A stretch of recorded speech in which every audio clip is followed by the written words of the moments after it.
მოგესალმებით. ვაგრძელებ ჩემ ღამის ლაივებს. როგორც ყოველთვის ჩემი ლაივები გრძელდება მანავ სანამ 100 ლაიქი არის, ეს უკვე 34 ლაივია და ამ ლაივზეც მოგიწოდებთ თუ მოგეწონებათ დაალაიქოთ და რომ გავაგრძელოთ ლაივების სერია. მithumetes რამდენიმე საინტერესო თემა მაქვს შემდეგი ლაივებისთვის მოგონილი და დღევანდელი თემა ჩემს ძალიან სპეციფიკურია, მაგრამ ზოგადად ჩემ პროფესიას პირდაპირ ეხება, ანუ ეკონომისტი ვარ, მაგრამ ეკონომისტები განსხვავებულები არიან რაღაც სპეციალიზაცია აქვს ყველას რა და ჩემი თქვა თუ რამე ისეთი სპეციფიკური თემაა, რომელზეც მე შედარებით მეტი დრო მაქვს დახარჯული. ეს არის დარგი, რომელიც ეხება სამართალს და ეკონომიკას, ანუ როცა ამბობ სამართალი და ეკონომიკა ადამიანებს თავში უჩნდება რაღაც სამართალი, რაღაც კანონები და გონია რომ კანონებსაც სწავლობდა თან ეკონომიკას, მაგრამ სინამდვილეში ეს არის სპეციფიკური დარგი ეკონომიკური თეორიის, სადაც ეკონომისტები აკეთებენ კანონების ეკონომიკურ ანალიზს. და თავდაპირველად ეს გაჩნდა როგორც ასე ვთქვათ კურსი თუ ის რა ქვია ტრენინგი მოსამართლეებისთვის, იმიტომ რომ მოსამართლე წამოდინეთ მოდის, რაღაც გაწყვეტილებას იღებს და მოსამართლის გადაწყვეტილება რაღაც ლოგიკა აქვს. და პრაქტიკაში იურიდიული ლოგიკა, იურისტის ლოგიკა ძალიან ნაცდენილია ეკონომიკურ ლოგიკას და ძალიან ხშირად იურისტების რაღაც კანონში რაღაც წერია შეიძლება სრული აბსურდი იყოს თუ არ მოსამართლე იქნება ეს თუ პროკურორი იქნება, ან თუნდაც პარლამენტარი რომელიც კანონს წერს, თუ არ ესმის ელემენტარული ეკონომიკური კანონზომიერებები და აი ამის გამო რომ აიხსნათ მოსამართლეებისთვის, საერთოდ რა არის ეკონომიკა, ასე გაჩნდა ეს დარგი, რომელიც ნელ-ნელა ვითარდებოდა და ეხლა ცალკე ასე ვთქვათ მიმართულება ეკონომიკაში, რომელსაც მე ძალიან მიყვარს და არაერთხელ, არაერთი სემესტრი ასე ვთქვათ წამიკითხავს ლექციები ამაზე სტუდენტებისთვის. ბუნებრივია ეხლა ის რაც შეიძლება ისწავლებოდეს მთელ რაღაც პროგრამაზე და რაღაც ვიცი ბევრი სხვა საგნისგან შედგებოდეს, მაგალითად შეიძლება იყოს ცალკე საგანი მარტო რომელიც ეხება კონკურენციას და ანტიმონოპოლიურ პოლიტიკას, ამას ვერ მოვყვები, მაგრამ ვეცდები მაგალითივით აღწერო საერთოდ რაზეა საუბარი და რას ნიშნავს ეკონომიკური ლოგიკა, როცა ჩვენ საუბრობთ კანონებზე და ასე ვთქვათ კანონების ეკონომიკურ ანალიზს. მოდი დავიწყებ რამდენიმე მაგალითით. ვეცდები ფოტო ჩავდო პირდაპირ ლაივის დროს და თქვენც რომ მიხვდეთ. თუ გამომივიდა.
მაგაკ რა, შემთხვევით ხმა გამიქრა ბოდიში.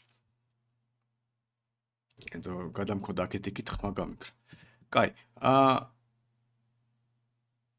ხო, ეხლა უკვე დაბრუნდებოდა ყველაფერი. დამეჭერა ღილაკს. ხო, ესე იგი ეს ნახატი ასახავს ორდალიებს. ესე იგი რა არის ორდალიები? ორდალიები რაც წარმოგიდგენთ შუა საუკუნის ის არის, რა ქვია, სასამართლო. და რომლის პრინციპი ძალიან მარტივია. ეს ხალი ამ შემთხვევაში ასახავს ამტკიცებს უდანაშაულო თავისი ქრის კვლელობაში და როგორ ამტკიცებს? დაიჭირა ეს გავარვარებული რკინა და არ ყვირის. ანუ ითმენს ტკივილს. და რაში იყო იდეა? იდეა ასეთი იყო, რომ აი თქვათ ორი ადამიანი რაღაც დავა აქვთ. მივლენ მღვდელთან და ეტყვიან, რომ აი მე მაგალითად მივიჩნევ, რომ ჩემმა მეზობელმა მომპარა ძროხა. მღვდელი აიღებდა, გააცხელებდა ქვას. უბრალოდ აქ რკინა იმისთვის შეტყოთ ნახат, ილუსტრაცია უკეთესი იყო, მაგრამ პრიმიტიულად ვქრა, ქვას გააცხელებდა და იმას, ვინც არის ბრალდებული, იმას ხელში ჩაუდებდა. და თუ ის გაუძლებდა ამ ტკივილს, მაშინ ესე იგი უდანაშაულოა. ხოლო თუ ყვირილს დაიწყებდა, ესე იგი დამნაშავია. და რა ლოგიკა ამ ყველაფერში? ამ ლოგიკა ის არის, რომ ღმერთი არ დასჯის უდანაშაულო ადამიანს. და თუ ადამიანი უდანაშაულო, ის გამოაგზავნის ენერგიას მისცემს ამ ადამიანს, რომ გაუძლოს ტკივილს და ამით დაამტკიცებს ის საკუთარ უდანაშაულობას. ეხლა წამოიგინეთ აქაც ამის ილუსტრაციაა, რომ ამ ქალმა გაუძლო ტკივილს და დაამტკიცა საკუთარი უდანაშაულობა.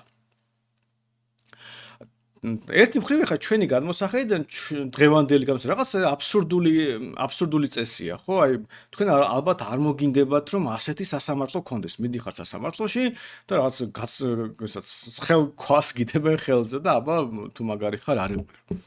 მაგრამ და ეს უკვე ასეც იყო ახმული, ტრადიციულად ეს რაღაც ეს სასამართლო დაცინვის ობიექტები იყო და ასე შემდეგ, მაგრამ ერთ-ერთმა ეკონომისტმა პიტერ ლისონმა, რომელსაც ადრე რამდენჯერმე მომიყოლია, გადაწყვეტა გაიცა პასუხი მარტივ კითხვაზე. თუ ეს სასამართლო ასეთი აბსურდულია და სასაცილოა, როგორ მოხდა ისე, რომ საუკუნეები ასეთი პრაქტიკა გრძელდებოდა ევროპაში? და იყო სხვადასხვა ტიპის ვარიაციები, მაგრამ პრინციპი ასეთი იყო, რომ ღმერთი არ დასჯის უდანაშაულო ადამიანს, ამიტომ მოდი რამე საშინელება ჩავიდინოთ და თუ ის გაუძლებს, ესე იგი უდანაშაულო.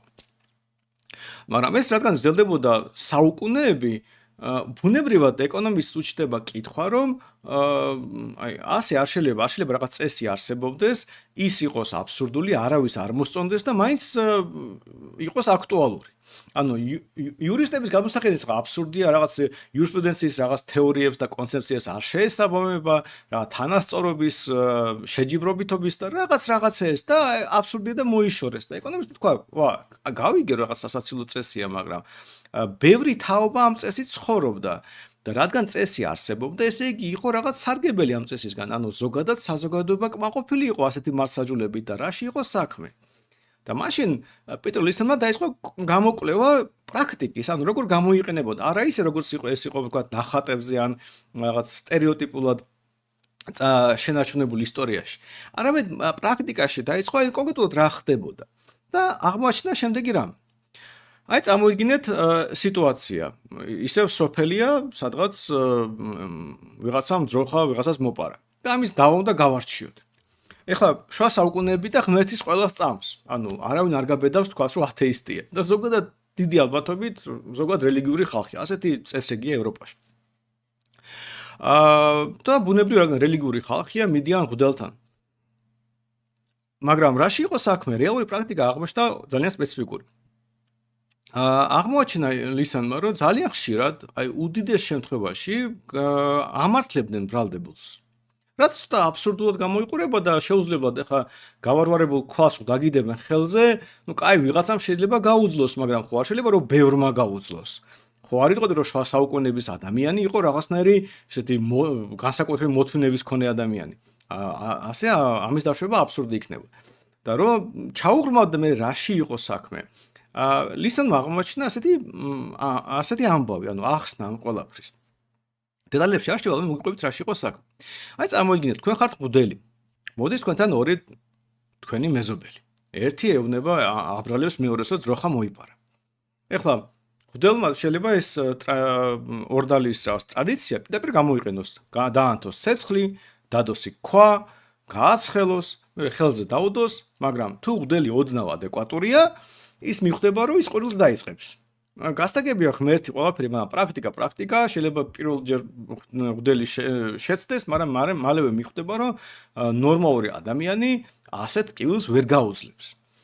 აქედან გამომდინარე, მან იცის, რომ თუ ის ამ ქვას მართლა გააცხელებს და მართლა ხელზე დაუდებს, ადამიანი ნებისმიერ შემთხვევაში ყვირილს დაიწყებს. და მაშინ გამოვა, რომ არსებული სისტემამ, აი რომელსაც ის იყენებს, უბრალოდ გარდაულად დასჯის ყველა იმ ადამიანს, რომელიც იქნება ბრალდებული. და თუ ამას გააკეთებ, მაშინ შეიძლება ესეთი შურიზიების ინსტრუმენტი იყოს ვიღაცის მიმართ, არ მოგეწონა ვიღაც მეზობელი, მიდიხარ ამას დააბრალებ, იმას ქვას დაადები, წყვილს დაიწყებს და დამნაშავეა და კიდე დამატებით ამის შემდეგ დასჯია. ასე რომ და ამიტომ გვდელს რომ ეს გაეკეთებინა, სინამდვილეში ფაქტობრივად მასაჟულება აღარ იარსებობდა და მისი ავტორიტეტი დაინგრეოდა და საზოგადოებაც ასე თქვა ვერ იქნებოდა ნორმალურ მდგომარეობაში.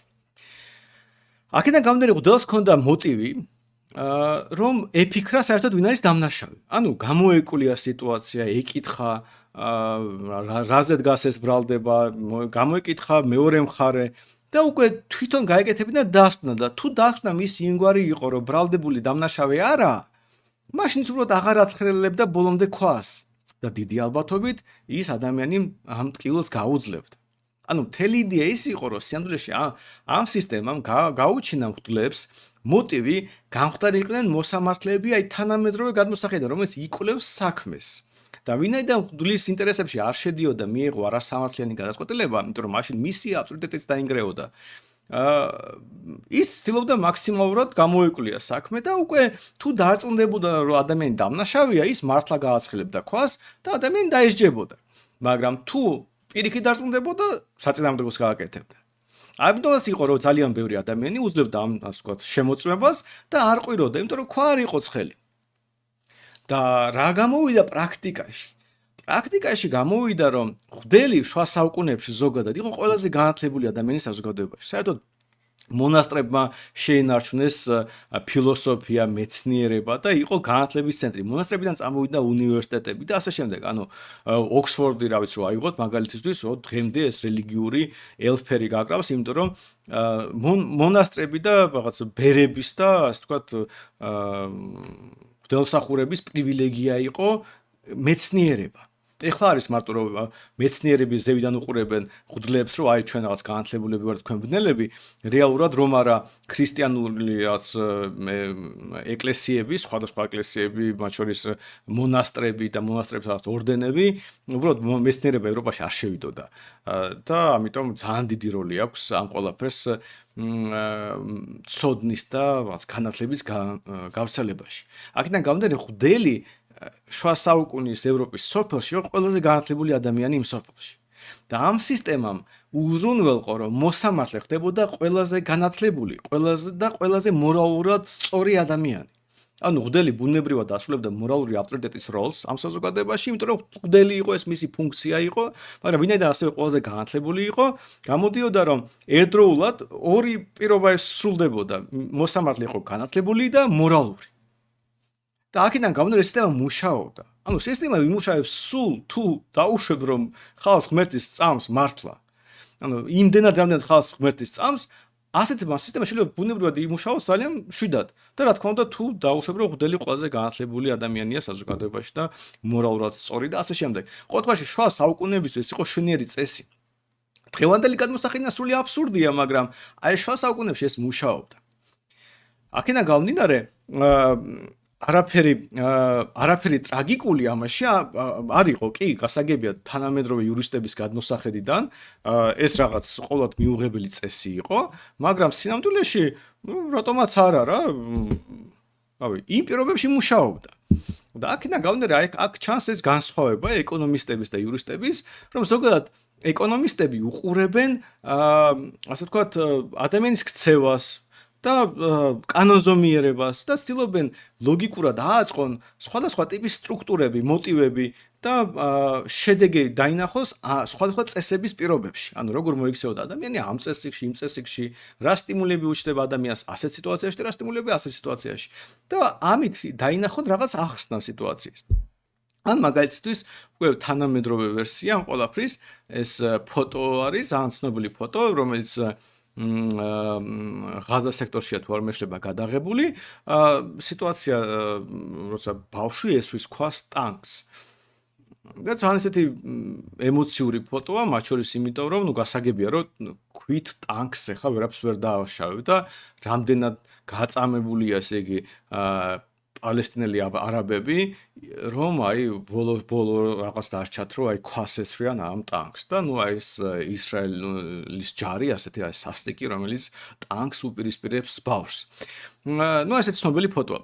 მაგრამ ამ ფოტოს უკან არის ისტორია რომელიც სინამდვილეში არის ძალიან ლოგიკური წესის შედეგი. ესე იგი, პირველი ინტიფადაა, ანუ პირველი დასტი ღია დაპირისპირება პალესტინელ არაბებსა და ებრაელებს შორის, სადაც პალესტინელების მხარეს არის ორი იარაღი. ანუ ჯერ ისეთი მასშტაბური ომი არის, როგორც ეხლა რაღაც რაკეტებით და დრონებით და ავტომატებით და ასე შემდეგ.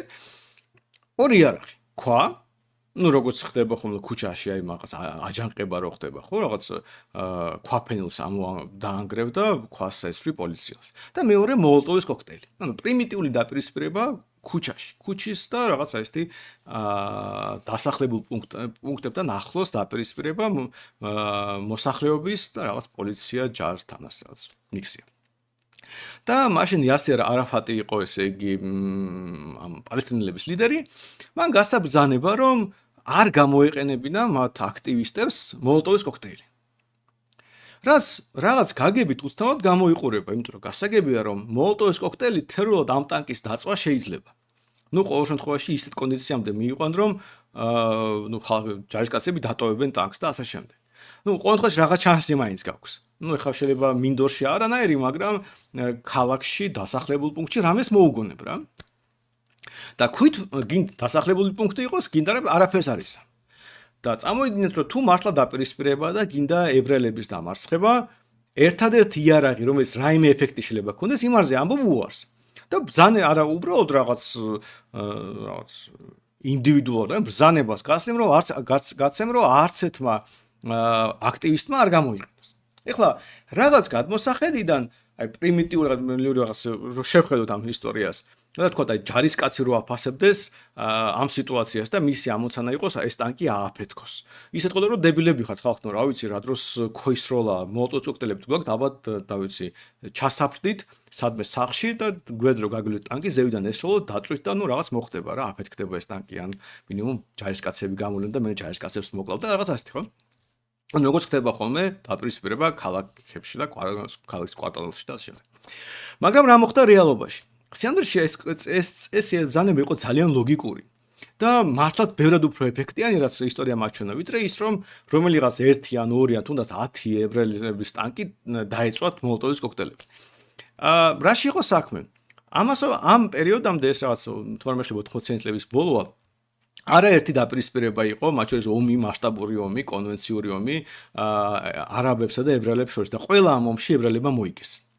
ანუ ფაქტობრივად უიმედოდ არანაირი შანსი არ დაუტოვეს ისე რომ მათ შორის 5-6 არაბული ქვეყანა ერთიანდებოდა და ბევრად დიდი უპირატესობა ჰქონდა ჯარის რაოდენობის და მათ შორის ეფექტიანობის კუთხითაც კარგი თანამედროვე საბჭოთა იმ პერიოდისთვის იარაღით შეარაღებული ქვეყნები იყო, მაგრამ ებრაელების რაც პროფესიონალი იმგვარი იყო და мотиваცია რომ არანაირი შანსი არ დაუტოვა არც პირველ ჯერზე, არც მეორე ჯერ, არც მესამე ჯერ და უკვე გასაგები იყო რომ არანაირი შანსი არ აქვთ არაბებს მოუგონ ებრაელებს პირდაპირ გაგებით ომში, ომი თუ დაიწყეს კონვენციური ომი არაფერი არ გამოდის.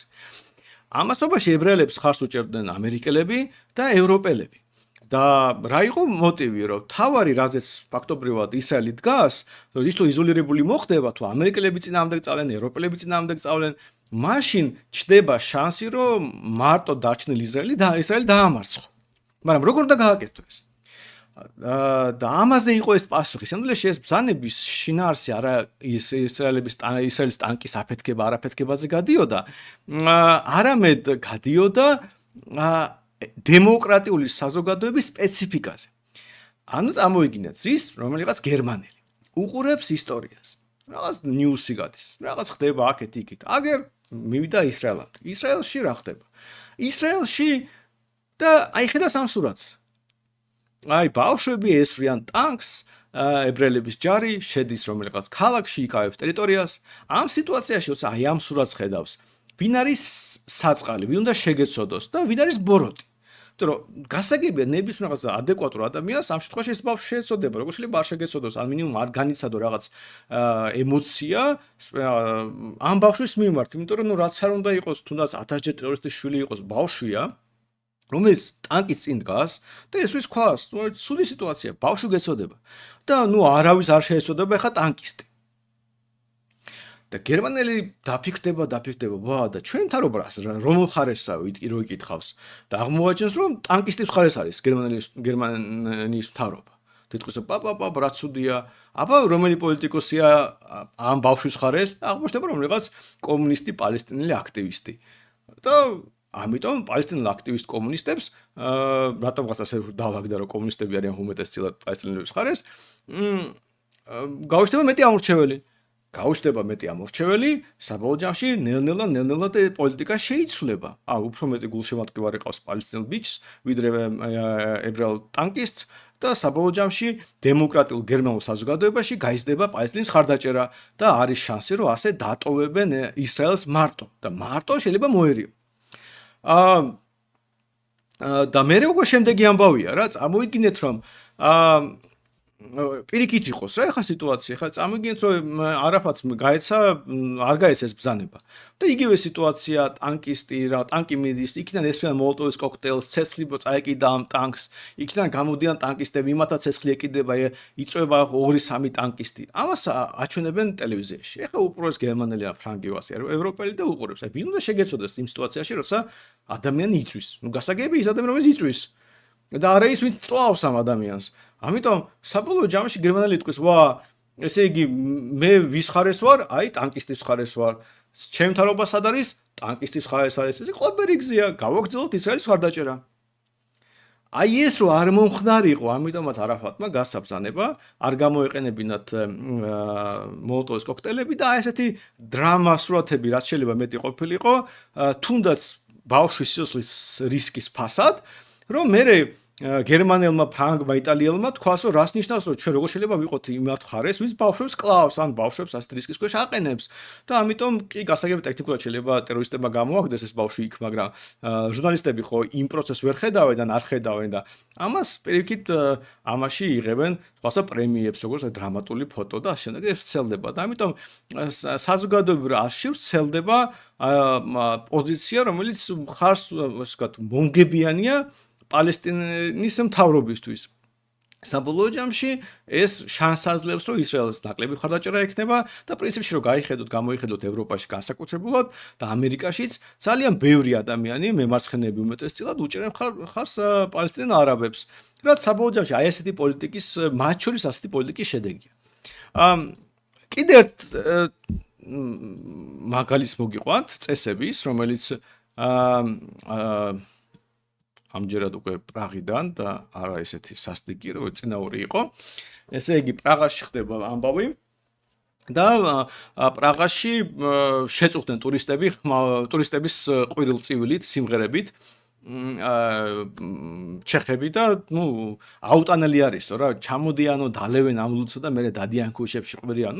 ზოგადად ყველა ტურისტულ ქვეყანაში ერთ და იგივე პრობლემაა, იქ არ უყვართ ტურისტები. ერთი გაორება ხდება, ერთი მხრივ ტურისტების ხარჯზე ცხოვრობენ, ბარსელონა იქნება ეს არცი, რომი იქნება თუ პრაღა, მაგრამ მეორე მხრივ არ უყვართ ეს ტურისტები, ჩამოდიან უზდელები, სვამენ, დალევენ, რასიზამენ და ბუნებრივია სხვა კულტურის ხალხი რო ჩამოდის და თან მასობრივად ეს ბუნებრივად იწევს ნეგატივს ადგილობრივ მოსახლეობაში. იქ თან რაღაც ფასები იზრდება, უძრავი ქონების და ასე შემდეგ აშენებს.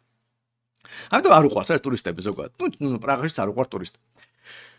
ხო, და ერთ-ერთი პრობლემა იყო ეს ხმაური. პრაღის ცენტრი, ლამაზი ქალაქი, ისტორიული, ასე ისე და ეს გერმანელები, ფრანგები დადიან, დალევენ ლუცს, ყვირიან, წივიან, რამე ვქნათ. რა უნდა ქნა? ეხლა მერია პატიოსთან მოიქცა და მოდი რამე მოვიგონოთ.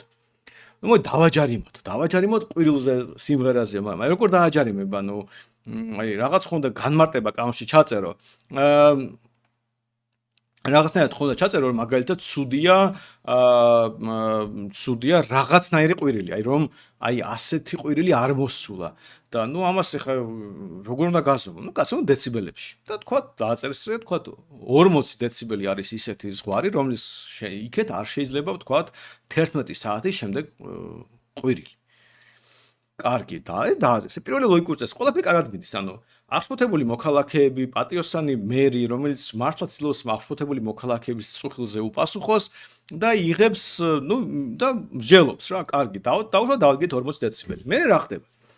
აი ხა წამოგეთ პოლიციელი, რომელიც დარბის იმით დეტექტორით და მიუვარდება ხან ფრანგებს შეამოწმებს, ხან გერმანელებს შეამოწმებს, ხან ქართველებს შეამოწმებს. აი რა უხერხულობაა, ხო? თან ეხლა მაინც პოლიცია თუ მოგივარდა და შენ დეციბელებს გიზომავს, იმ მომენტში არ იყვირები, წავა და მე გავეძლებ ყვირილს. ამიტომ ეს სიტუაციას არ შველის. აქედან გამომდინარე იფიქრეს, აი პოლიციელი რო დარბოდეს ძალიან სასაცილო იქნება და არც ეფექტიანი იქნება, ამიტომ მოდი დავაყენოთ დეტექტორები. კაი, დააყენეს დეტექტორები, მაგრამ ეხლა ხო ეს ცივილიზებული ქვეყანაა, იდეა ხო იმაში არის, რომ ჩასაფრებულად დააჯარიმო.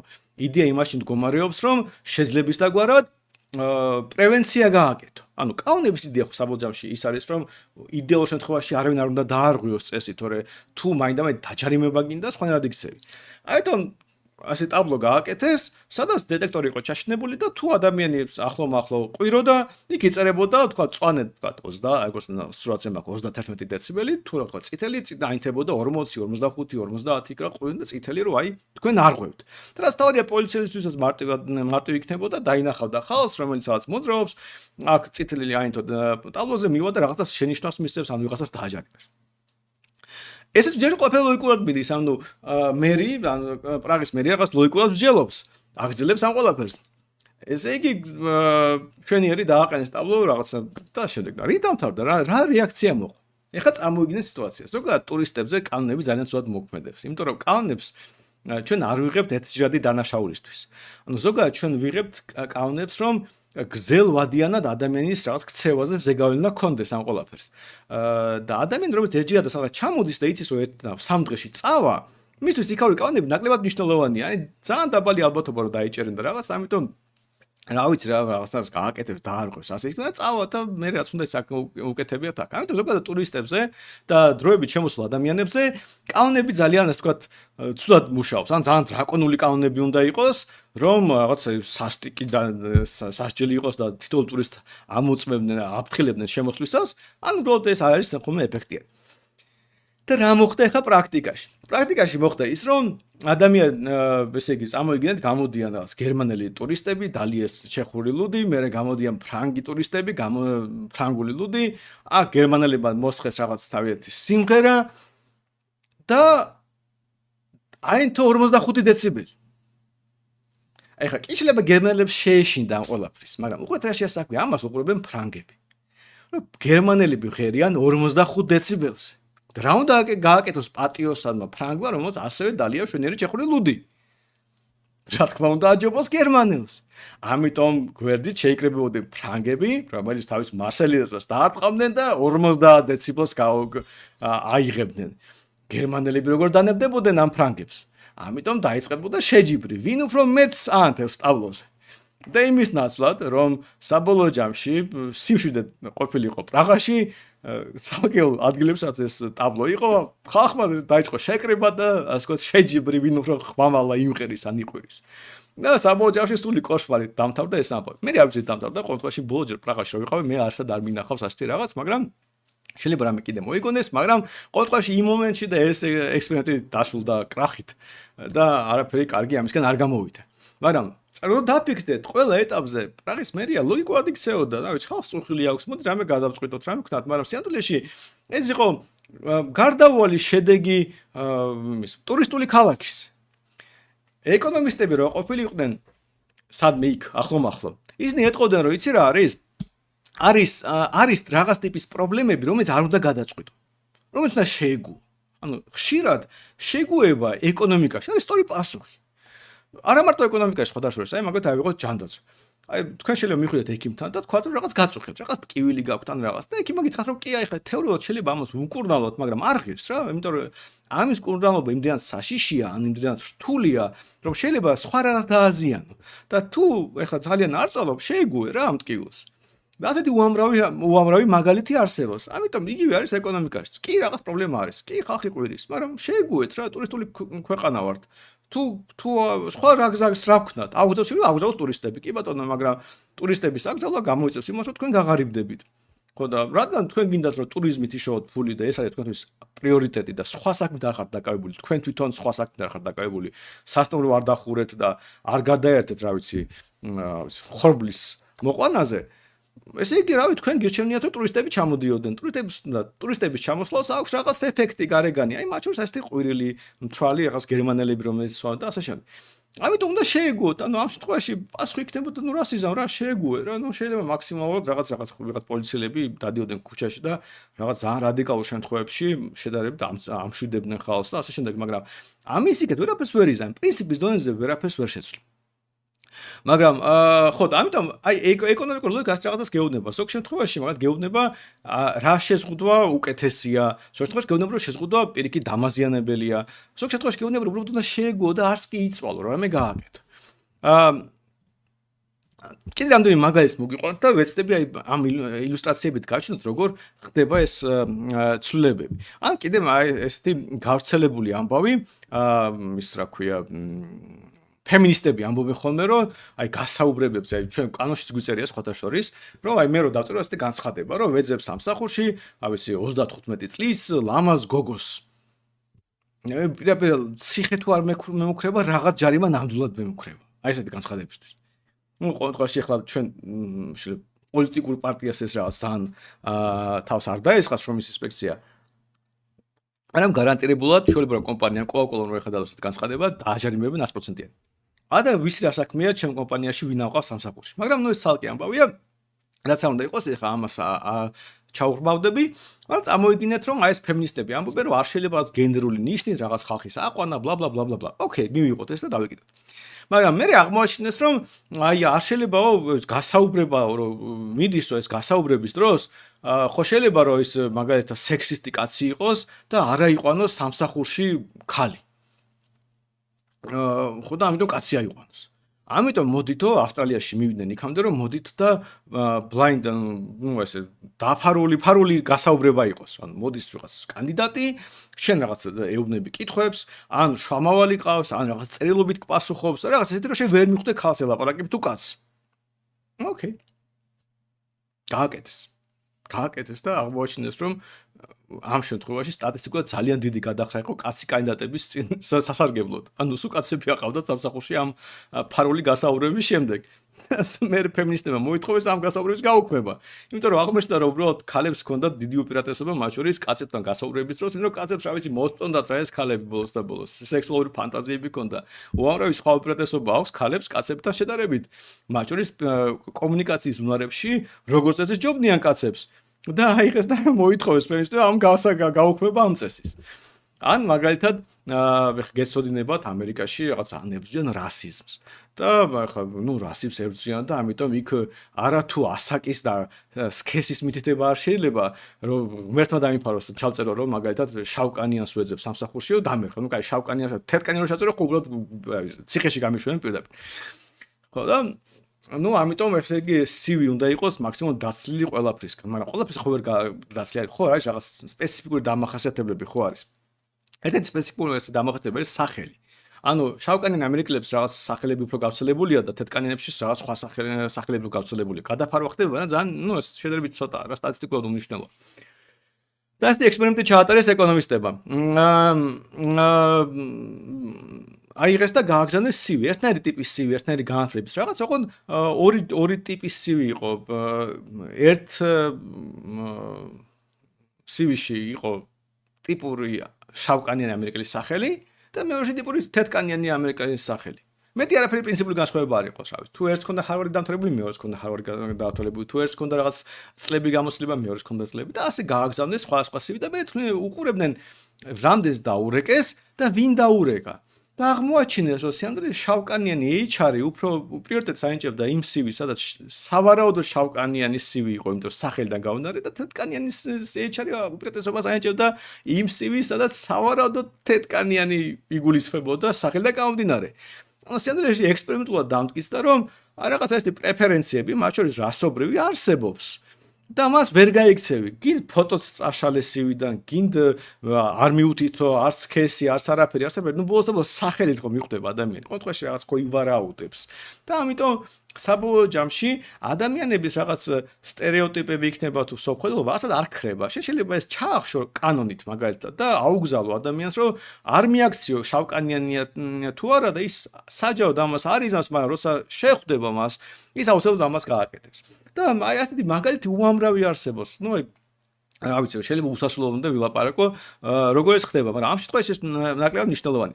ამიტომ თავარი იდეა ის არის, რომ არის წესები, რომელსაც ადამიანი ფიქრობს, რომ აი ხა მოდი რაღაც წესი მიიღო, არ მომწონს მაგალითად, არ მომწონს ნარკოტიკები, მოდი ავგზავნოთ ნარკოტიკები. არ მომწონს აზარტული თამაში, ავგზავნოთ აზარტული თამაში. არ მომწონს ხმაური, ავგზავნოთ ხმაური, არ მომწონს ფეირვერკი, ავგზავნოთ ფეირვერკი და ასე შემდეგ. აი ეს პრიმიტიული ლოგიკა არ მუშაობს. და ეს პრიმიტიული ლოგიკა იმდან გავრცელებულია და იურისტებში მათ შორის, რომ ყველგან სადაც იურისტების დომინაცია არის აი პარლამენტში, იქ უბრალოდ სისულელებს აკეთებენ რა. ანუ ერთი მხრივ არის სტერეოტიპული წარმოდგენა, რომ იურისტები არიან, ვინც კანონს წერდნენ, მაგრამ არაფერში არის, აი არაფერში არის. იურისტი შეიძლება ყავდეს ტექნიკურად სტავში, რომელიც შენს სურვილს აღასრულებს. ინგლისის პარლამენტში მაგალითად ზოგადად პარლამენტას არ მოეთხოვება კანონის წერა. მისი მთავარი ამოცანა რომ ეს პოზიცია ჩამოაყალიბოს და მე არის სტაფერები, რომელიც ამ რაღაც იდეას, პოლიტიკური პოზიციას, რომელიც პარლამენტას აქვს გააფორმებ ტექნიკურად. ამიტომ არანაირი საჭიროება არის, რომ იურისტები იყვნენ პარლამენტში. შენ პირიქით არის უმეტესწილად იურისტები არა, სპორტსმენები და იურისტები დომინირებენ ჩვენ პარლამენტში. სხვა მიზეზებიდან გამომდინარე, მაგრამ რეალურად პირიქით, შეიძლება ხო ვიღაც იურისტი იყოს, ვიღაც შეიძლება ქიმიკოსი იყოს და ვიღაც სპორტსმენი, რაც კიდე სტატისტიკურად ახლა ნებისმიერი ადამიანი თეორიულად შეიძლება იყოს პარლამენტარი, მაგრამ საჭიროება ამის არის, რომ იურისტები იყვნენ ბევრნი. ხო და ვინაიდან სამწუხაროდ პირიქით ხდება, აი ესეთი პრიმიტიული ლოგიკაა ხოლმე გავრცელებული. ნუ ყოველთვის იმ იურისტებს შორის, ვისაც არ აქვს რაღაც ეკონომიკა ნასწავლი და რაღაც სხვანაირად არ შეუძლიათ დაინახონ ის, რასაც აკეთებენ. აქედან გამომდინარე, წესები ძალიან ხშირად უბრალოდ არაფერ შუაში არის ფაქტობრივ ადამიანის ქცევასთან, ან არ ითვალისწინებს ადამიანის რეაქციას. აი გადასახადებზე არის ხოლმე, რომ აი როგორ გადაიხადო გადასახადები, ამაზე ფიქრობს ათასობით ადამიანი შემოსავლების სამსახურში და ასე შემდეგ. ან როგორ არ გადაიხადო გადასახადები, ამაზე ფიქრობენ მილიონობით და საბუთში მეორე ჯგუფი პირველად ჯობნის ხოლმე. ანუ ყოველთვის იძებნება რაღაც გზა, არ გადაიხადო გადასახადები, რომ ბევრად მეტი ადამიანია ამით დაინტერესებული, ვიდრე ის, ვინც უშუალოდ ცდილობს, რომ საწინააღმდეგოდ მოიქცეს. ამიტომ იდეა არის, რომ მოდით კანონებს შევხედოთ რაღაც ლოგიკურად. და ხა რა შეიძლება ეს იყოს ლოგიკურად? მოდი ავიღოთ რამდენიმე მაგალითი, ყველაფერს ვერ შევეხები, ბუნებრივია, მაგრამ აი პრინციპის დონეზე წარმოვიდგინოთ. მოდი დავფიქრდეთ საერთოდ რა არის სასჯელის მიზანი. თეორიულად ორი მიზანი შეიძლება იყოს. პირველი არის შურისძიება. აი რაღაც მაგალითად ბავშვობა რო გავიხსენოთ, ვიღაცა სკოლაში მოვიდა, რაღაცა დამარტყა და მე დავარტყი საპასუხოდ. ანუ სასჯელი ამ შემთხვევაში ჩემი პასუხი არის შურისძიების ამბავი. ან რაღაც გამიკეთა და რა ვიცი, ბავშვები როგორც იქცევია, ხო?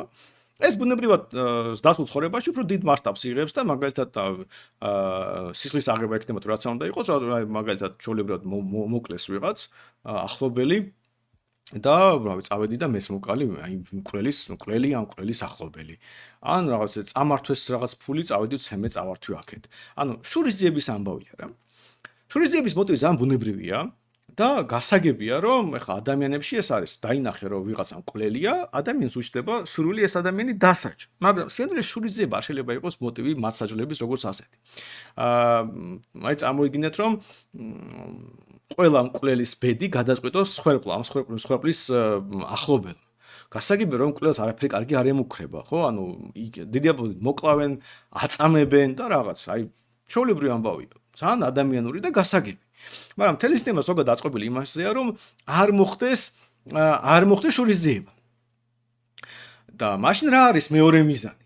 და მეორე მიზანი არის იმგვარი სასჯელი წარმოვიდგინოთ, რომელიც იქნება საზოგადოებაში აღქმული სამართლიანი. ანუ სამართლიანი სასჯელი უნდა იყოს და რას ნიშნავს სამართლიანი, ცოტა რომ ჩაუღრმავდეთ ამ სამართლიანობის ამბავს. ეს ალბათ უნდა იყოს რამდენიმე გარემოებას უნდა აკმაყოფილებდეს. მაგალითად, მე დავინახე ვიღაც მკვლელი. მე მესმის რომ ამ მკვლელის სხვერპლის ოჯახის წევრებს უნდათ რომ ეს მკვლელი რა დაწვან. მაგრამ მე ასევე მესმის რომ ეს მკვლელი ხა მაგალითად ქუჩაში რომ გაუშვათ, ეს იქნება არასამართლიანი. მაგრამ რაღაც ტიპის სასჯელი არსებობს, რომელიც მე ჩავთვლი, რომ ის საკმარისად დაისაჯა და მე უკვე აღარ მოვითხოვ მეტ სასჯელს. ანუ გარედან საზოგადოების წევრები რო უყურებენ ამ სიტუაციას, რაღაც ეს სასჯელია, რომელიც ამ ხალის გადმოსახედად არის, ოკეი რა, აი რაღაც შესაბამისობაშია. შეიძლება არა იდეალურში, მაგრამ შესაბამისობაში. მაგრამ მეორე მნიშვნელოვანი გარემოებაა, რომ თუ ეს სასჯელი ამ სასჯელს ასე უნდა ქონდეს პრევენციული ბუნება აქვს რა, რომ აი სხვა ადამიანს თუ დაინახა, რომ ისეთი სასჯელი ამ კლუბის, რომელიც ამ მომენტ ატანადია, მაშინ შეიძლება ვიღაცა მოკლას. ანუ რაღაც ტიპის როგორც მორალურ მსჯელობას მოყვება ხოლმე ღმერთი შიში, რომ ღმერთი დაგჭირს სიკვდილის შემდეგ, აკაც რაღაც პრევენციის ეფექტი აქვს ზოგადად. და ამიტომ რაღაც ოპტიმალური სასჯელი არის ის, რომელიც ორიენტირებულია პრევენციასა და თან არაჩნეს არასამართლიან პრევენციაზე და თან არაჩნეს არასამართლიანობის განცდას. მაგალითად შეიძლება რაღაც პრევენციებისთვის შეიძლება რაღაც სასტიკი სასჯელი აღმოჩნდეს ოპტიმალური, მაგრამ არ იქნება სამართლიანი. აი ყველაზე კარგი მაგალითი იყო აი ჩვენ საზოგადოებაში უამრავი ადამიანი, რომელიც მუდამ რაღაცის გამკაცრებას ითხოვს.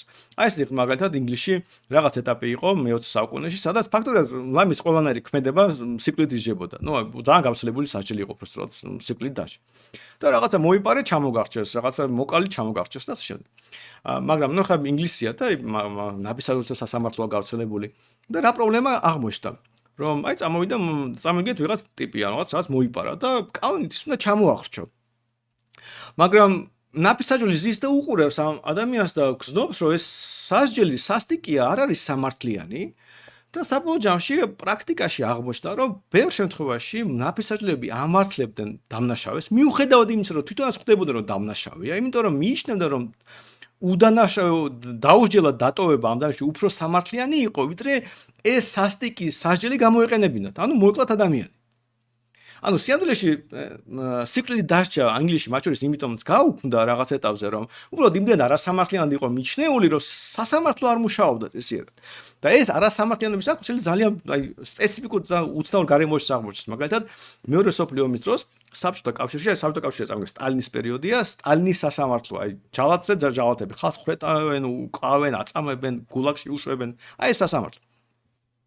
და რაღაც რა უზნაეს საბჭო თუ რაც იყო პარლამენტს როსლოს ასრულებდა რაღაც კანონის შეცვალის და ტექნიკური შეცდომის გამო გაუქმდა რაღაც ტიპის დახმარება რომელიც ეკუთვნოდა მრავალშვილიან დედებს რომელიც ქრები ომობდნენ მეორე სოფლიო ომის დროს და მოკვდნენ ან მერე მოკვდნენ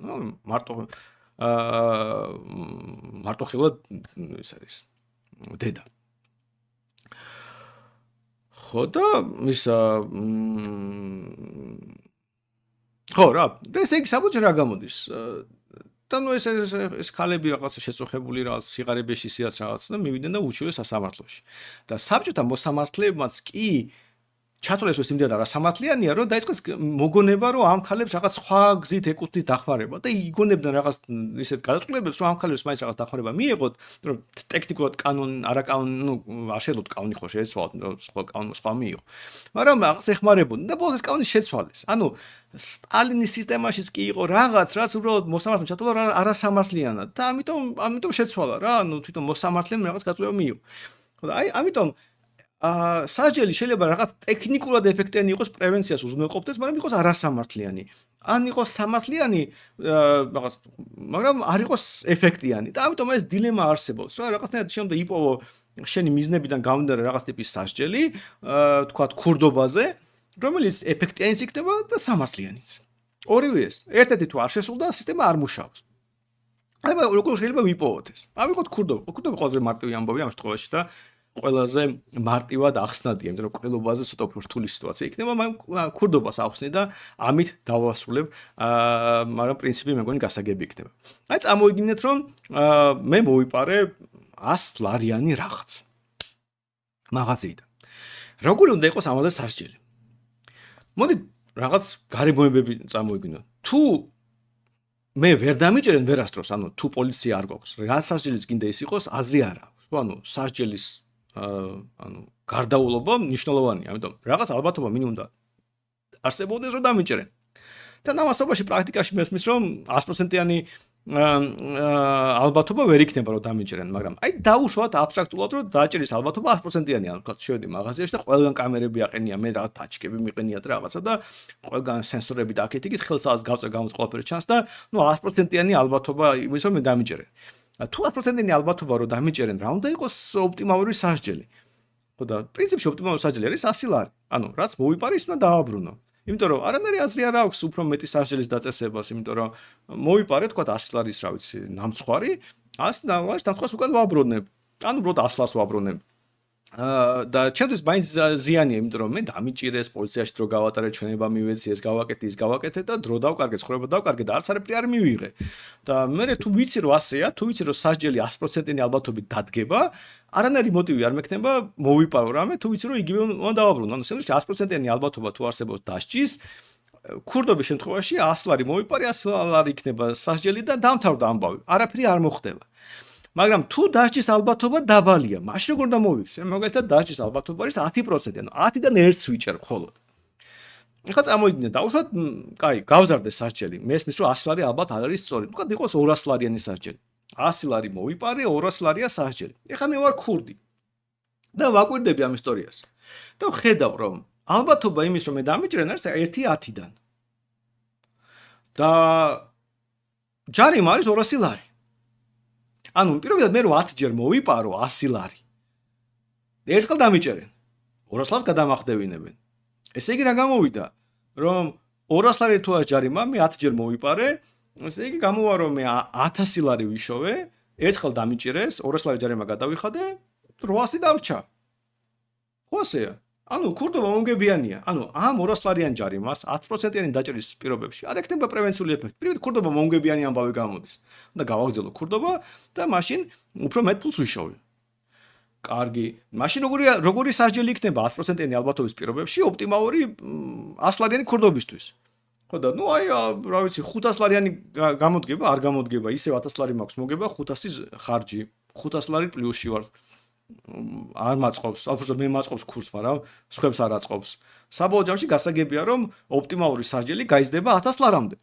აი 1000 ლარიანი ჯარიმა თუ არის 100 ლარიანი ქურდობისთვის და ალბათობა არის 10% რომ დამიჭერენ, აი მაშინ აზრი არ აქვს ქურდობას. იმიტომ რომ ნუ 10 ჯერ მოვიპარავ, ერთხელ დამიჭერენ, 1000 ლარს ვიშოვე ქურდობით, 1000 გადავიხდი ჯარიმებით, 0-ში ვარ და წამოგვირი 10 ჯერ მოვიპარე და 0-ში აღმოჩნდი, არაფერი სარგებელი არ მივიღე. ამიტომ ასეთ ტიპის ქურდობას აზრი არ გააჩნია. ამ საბოლოო ჯამში წამოიგინოთ სასჯელის ოპტიმალური სასჯელის ამბავი არის რაღაც კომბინაცია ქურდობა ზარალსა და ალბათობას შორის. და შენ თუ თელ ენერგიას ჩადებ სასჯელის ალბათობის ზრდაში, მაგალითად პოლიცია კარგად მუშაობს, პროკურატურა კარგად მუშაობს და ასე შემდეგ, მაშინ შენი სასჯელები ძალიან პატარაც შეიძლება იყოს, აი რაც უფრო მაღალია ალბათობით, უფრო დაბალია სასჯელი. და დაბალი სასჯელი აღარ გაგიჩნდეს დიდი ალბათობით გადამეტებული სისასტიკის გამო იმას არასამართლიანობის განცდას. მაგრამ თუ ადამიანი ხედავს რომ ყველა ქურდი ვინც ვიღაცა იდული ვიღაც მოიპარა, ყველა დაისაჯა, პირიქით პრობლემა სამართლიანობასთან არ გექნება. ისედაც მე ქურდობას ვარჩევ, მარტო სხვას არ გავარჩევ, ეს ყველაზე მარტივი მაგალითი ილუსტრაციისთვის. იქაც დაახლოებით იგივე ლოგიკა მუშაობს, უბრალოდ სხვა დათქმები უნდა გავაკეთო და ამიტომ ეხლა ამაზე დრო არ მეყოფა. წამოიგეთ, ესე იგი, ადამიანი რაღაც რიგითი მოქალაქე უყურებს სიტუაციას, ხედავს რომ ვინმე რამე თუ მოიპარა, ისჯება. და თან ისე ისჯება, რომ ქურდობას აზრი არ ქონია. და ამიტომ ის ჩათვლის რომ ეს სამართლიანია, იმიტომ რომ ზოგადად ეს არის ლოგიკური და სწორი სასჯელი. და მეორე მხრივ თვითონ ეს 1000 ლარიანი ჯარიმა არც ისე სასტიკია, რა ვიცი, 100 ლარი მოიპარა, 1000 ლარი გადაიხადა. ნუ ოკეი, მუშაობს, ამის გამო ქურდობა მინიმუმამდე დავიყვანეთ, ყველა ბედნიერია. ეხლა წამოიგინეთ რომ ჩვენ ასე არ უყურებდეთ. ანუ როგორ ხდება პრაქტიკაში? ხო, პრაქტიკაში ეხლა 100 ლარიანი რაღაც მოიპარე და ნუ 100 ლარი არ ვიცი სად გადის ეს ზღვარი, მაგრამ 500 ლარიანი რაღაც მოიპარე და წახვიდით ციხეში. აი ბო დაფიქრდით. ციხე რამდენად სასტიკი სასჯელია, ხო? ზოგადად აი ციხეში რომ ადამიანს უშვებს, ის რაღაც სასტიკი გააკეთებს, რომელიც არ შეიძლება დაუშვებე რომ ის საზოგადოებაში ცხოვრობდეს. თუნდაც რაღაც პერიოდი უნდა იზოლაციაში იყოს. ანუ ისეთი სასტიკი რაღაც ჩაიდინა ადამიანმა, რომ აი უნდა იზოლაცია მოაწყო. ამან და 500 ლარი მოიპარა. და რაც თავარია, მე ვინც მომპარა ეს 500 ლარი, თუ მანამდე ის დახარჯა. მე არანაირი ხეირია მისგან. ნუ უბრალოდ უყურებ რომ ჩემი შურისძიების მოტივი თუ დაკმაყოფილდა, ხო? ქურდი იყო რაღაცა მომპარა ზის ციხეში, წვალობს. ოკეი, შურისძიების მოტივი დაკმაყოფილი. მაგრამ მე ხო არანაირი ხეირია მისგან. და თუ ალბათობა დაჭერის დაბალია, პოლიციაც თუ მუშაობს, მაშინ ეს სისასტიკე სულ იზრდება და იზრდება. ანუ ადამიანის სასჯელმა რომ პრევენციული ეფექტი ქონდეს, სისასტიკე სულ უნდა იზრდებოდეს ამ შემთხვევაში. ხო, სულად მუშაობს პოლიცია, კიდევ უფრო მკაცად დავსაჯოთ. და რაღაც მოხდება, ვიღაცა მოიპარა, ტელევიზორში გამოვარდება ვინმე ოპოზიციონერი გააკრიტიკებს თარობას იტყვის, როგორ გეკადრება ჩვენ ახლა ამ პრობლემას მოვაგვარებთ, როგორ და მოვაგვარებთ, გავამკაცებთ სასჯელს. სასჯელები სულ მკაცდება. პოლიცია კი არ იცვლება, გამოძიების სტრუქტურები კი არ იცვლება, პროკურატურა კი არ იცვლება, სასამართლო კი არ იცვლება, ანუ ის რაც სასჯელის გარდაულობას უზრუნველყოფს.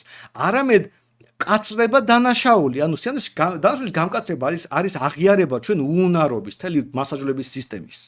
ის ხალხი, ვინც დანაშაულის სასჯელის გამკაცრებას ითხოვს, ის ითხოვს, რომ ფეხებზე კიდია პოლიცია ცუდად იმუშაოს, თავარია ვინმე სასტიკად დავსაჯოთ. და სასტიკი დაჭის ერთადერთი ფუნქცია არის, რომ ნახე რა საშინელებაა ხალხმა. აი ნახე და 500 ლარი მოიპარა, მაგრამ 10 წუთი ციხეში გაუშვით. და შეგეშინდეთ ხალხო. და ხალხის სიამოვნებას იღებს, რომ ადამიანს აწამებენ და ის ისჯება არა იმიტომ, რომ 500 ლარიანი ქურდობისთვის 10 ლარიანი ციხე კარგია და სწორია და სამართლიანია, არამედ სხვებისთვის სანიმუშოდ. ამიტომ ის არასამართლიან დასჯილი ან არასამართლიანად სასტიკად დასჯილი ყავს.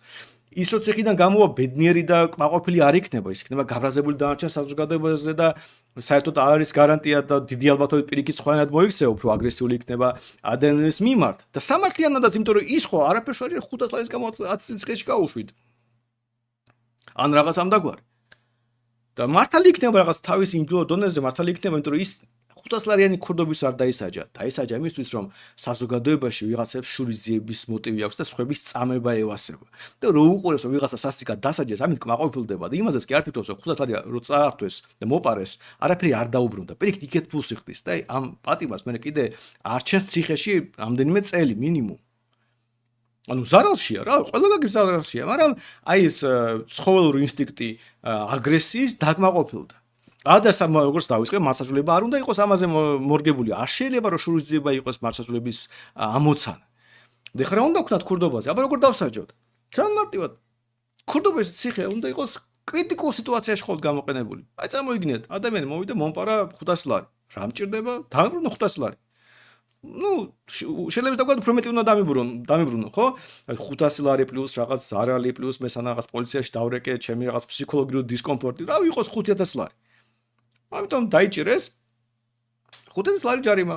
მე ბედნიერი ვარ. 500 ლარი თუ მომპარეს და 5000 გადამიხადეს, ოღონდ ყოველდღე 500 ლარი ვიღაცა მომპაროს. ანუ სიამოვნებაში ხო გასაგებია, რომ არსებობს თანხა ჯარიმის იმგვარი, რომელიც მე თუ გადამიხადა ქურდმა, მე ბედნიერი ვიქნები. იმდენად ბედნიერი ვიქნები, რომ კითხავ კიდე ხო არ გინდა რამე მომპარო.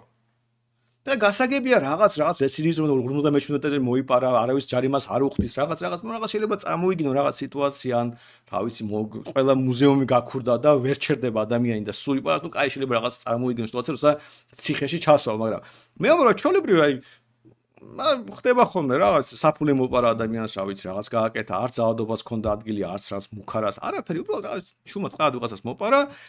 ოკეი, დაიჭირეს, თუ პოლიცია კარგად მუშაობს, უნდა დაიჭირონ და მე რა უნდა გააკეთო?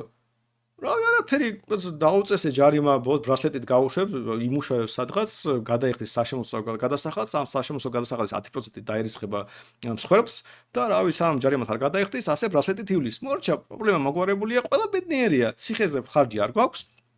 ადამიანი ქურდი ციხეში არ ზის, იცის რომ პრინციპში რა ვიცი, არ გააბოროტებ, რა თავის ცხოვრებით ცხოვრობს, არაფერი არ შეიცვალა, უბრალოდ რაღაც 10% თავისი ხელფასის და შემოსავლის ეჭრება და მიდის სხვერპლად.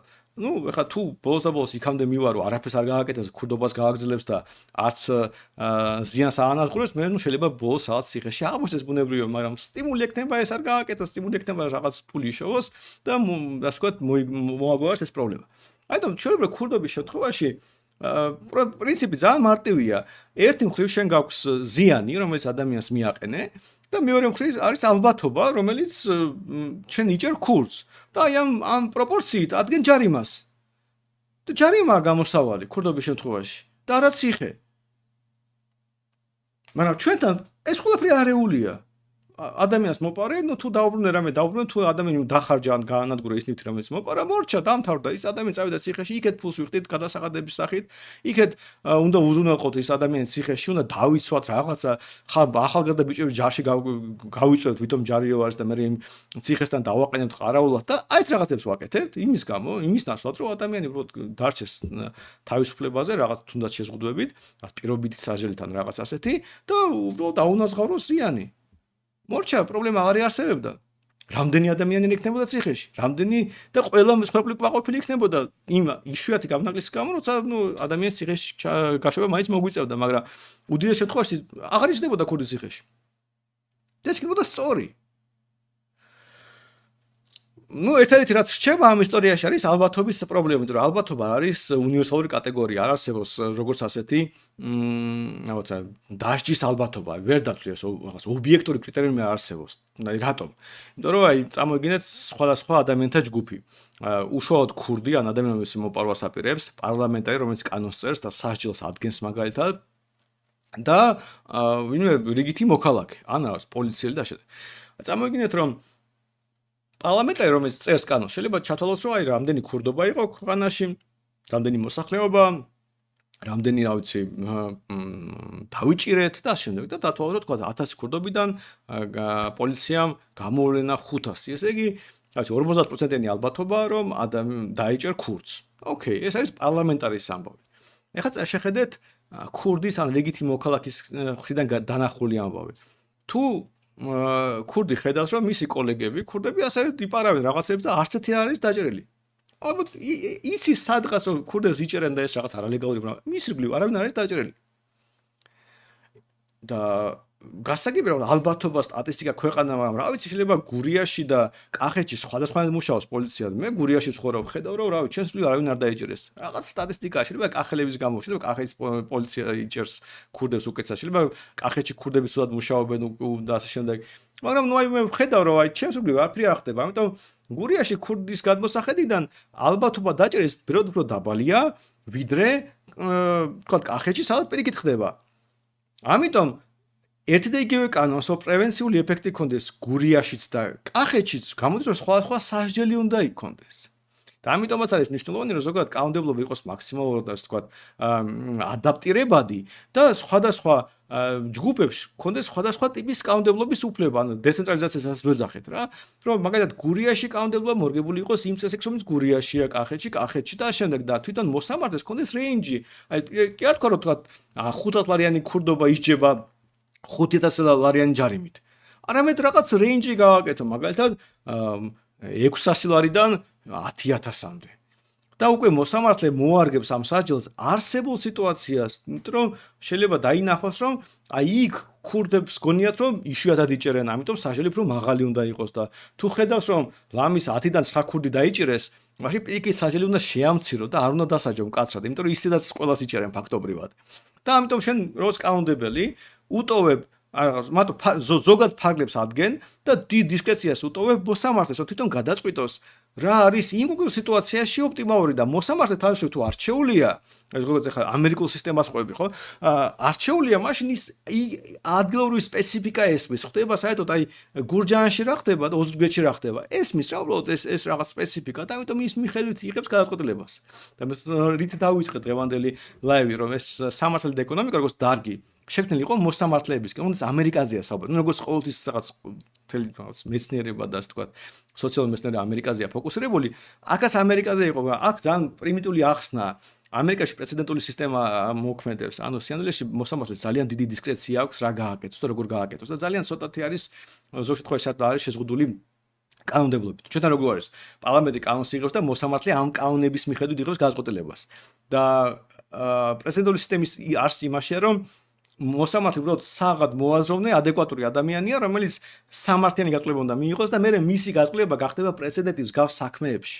არა პარლამენტის დაწერილი კანონი, არამედ მოსამართლის მიღებული გაწყვეტილება ხდება პრეცედენტი. ნუ ფილმებში გინახავთ, რომ რაღაც საქმე რომ მიდის და მე ვიღაც რომ ამოქეკავს ადვოკატი, რომ აი რაღაც საქმეში ასლის წინ ასეთი შედეგი დადგავდა და საქმე რომ ამოტრიალდება და აქედან არის ანუ მოსამართლის გადაწყვეტილება ხდება იქცევა კანონად ფაქტობრივად და არა კონგრესში მიღებულმა რაღაც. ნუ ეხლა გასაგებია რომ იქ კანონებიც არსებობს და ანუ რაღაც განსხვავებული რაღაც იყოს, მაგრამ პრინციპის დონეზე სისტემა ისე აწყობილია რომ მოსამართლის ძალიან დიდი დისკრეცია აქვს რა გააკეთოს. რადგან დიდი დისკრეცია აქვს, მას აქვს ანუ უბრალოდ იაზროვნოს. ანუ მონაკი არ უნდა იყოს პარლამენტარის რომელსაც რაღაც დაწერა კანონში და უთხრა რომ აი ქურდობა უნდა იჭებოდეს ასეთი ქურდობა 5-დან 7 წლამდე ციხით და მორჩა და შენ აი 5 წელი ან 7 წელი არ შეგიძლია მაგალითად საერთოდ არ გაუშვა ადამიანს ციხეში და ჯარიმა გამოუწერო. ანუ რეინჯები იმდენად პატარაა ხოლმე უმეტესწილად რომ უბრალოდ შანსი არ გიჩნდება. შენ შეიძლება საერთოდ არ გინდოდეს ამ ადამიანის დასჯა, მაგრამ იძულებული ხარ დასაჯო. იმიტომ რომ გეუბნება რომ აი 5 წელს ნაკლები არ შეიძლება მიუსაჯო ამ ადამიანს. შეიძლება შენ მიიჩნევ რომ ჯარიმა საკმარის იყო. შეიძლება საერთოდ აპატიო კიდეს ამ ადამიანს. ეს ხო ძალიან სპეციფიკურია. ყველა ადამიანს რა სპეციფიკური გარემო ისა აქვს პირობები აქვს და შემდეგ და ნუ შეიძლება მოსამართლე ჩათვალოს რომ პატიებას იმსახურებს ეს ადამიანი, მაგრამ ვერ იზამს, იმიტომ რომ კანონით 5 წელი მინიმუმ ციხეში ჩასვას. და ასე სისტემა აქვს ჩვენ, ამიტომ ჩვენ ეს არ მუშაობს. ჩვენ საღიაზრი მორალი რაღაც აი უბრალოდ არ მუშაობს და იმიტომ რომ აი არასწორი სისტემაა ზოგადად. პრეცედენტული სისტემა ზოგადად უკეთესია ვიდრე კონტინენტალური, რომელიც კონტინენტურ ევროპაში ჩამოყალიბდა და მათ შორის ჩვენ გვაქვს. ხო და ამერიკაში კიდე რადგან დისკრეცია მოსამართლეებს აქვთ, მათთვის საჭიროა ადეკვატური აზროვნება. და ამიტომ მათ გაშთა ეს დარგი ეკონომიკაში რომ ხალხო მოსამართლეობა დააფიქსდით, მოდი დააფიქსდით, იაზროვნეთ და უკეთესი მოსამართლეები იქნებით და აზროვნებენ და უკეთესი მოსამართლეები არიან.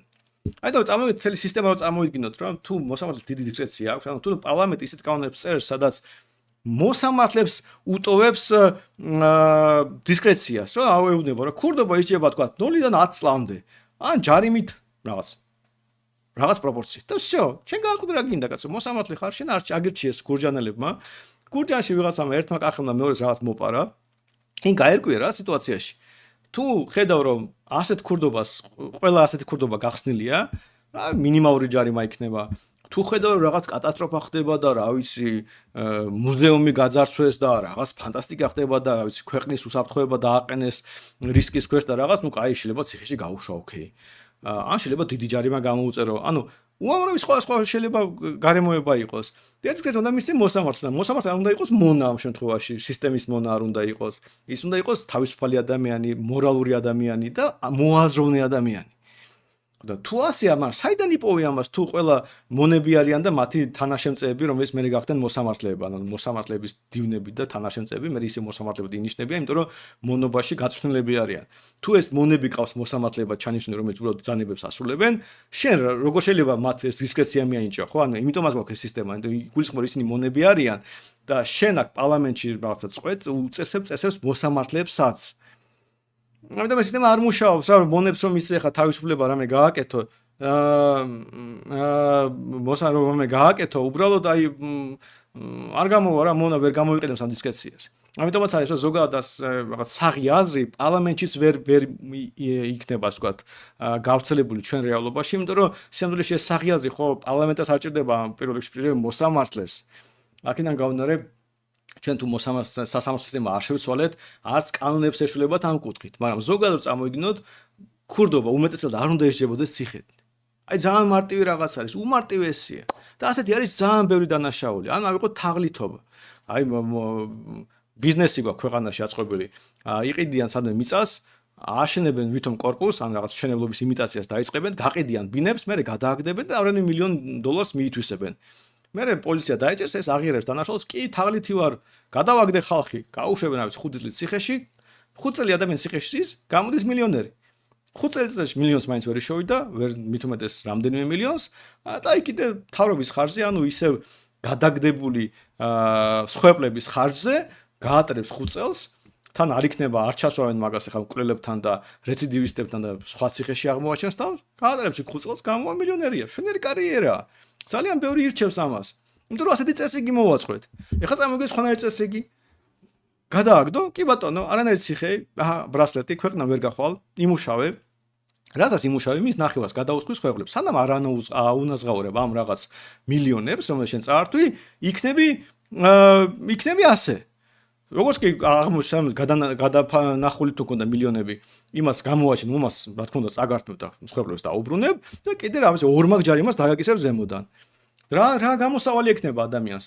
იმუშაოს დღე და ღამე რომ რამდენადაც აუნაზღაუროს ზიანი, რა ფული გადამავალი ქონდა ისიც გამოიყენოს, რომ ისე შეიძლება მთელი ცხოვრება არ ეყოს რომ ეს ზიანი აუნაზღაუროს.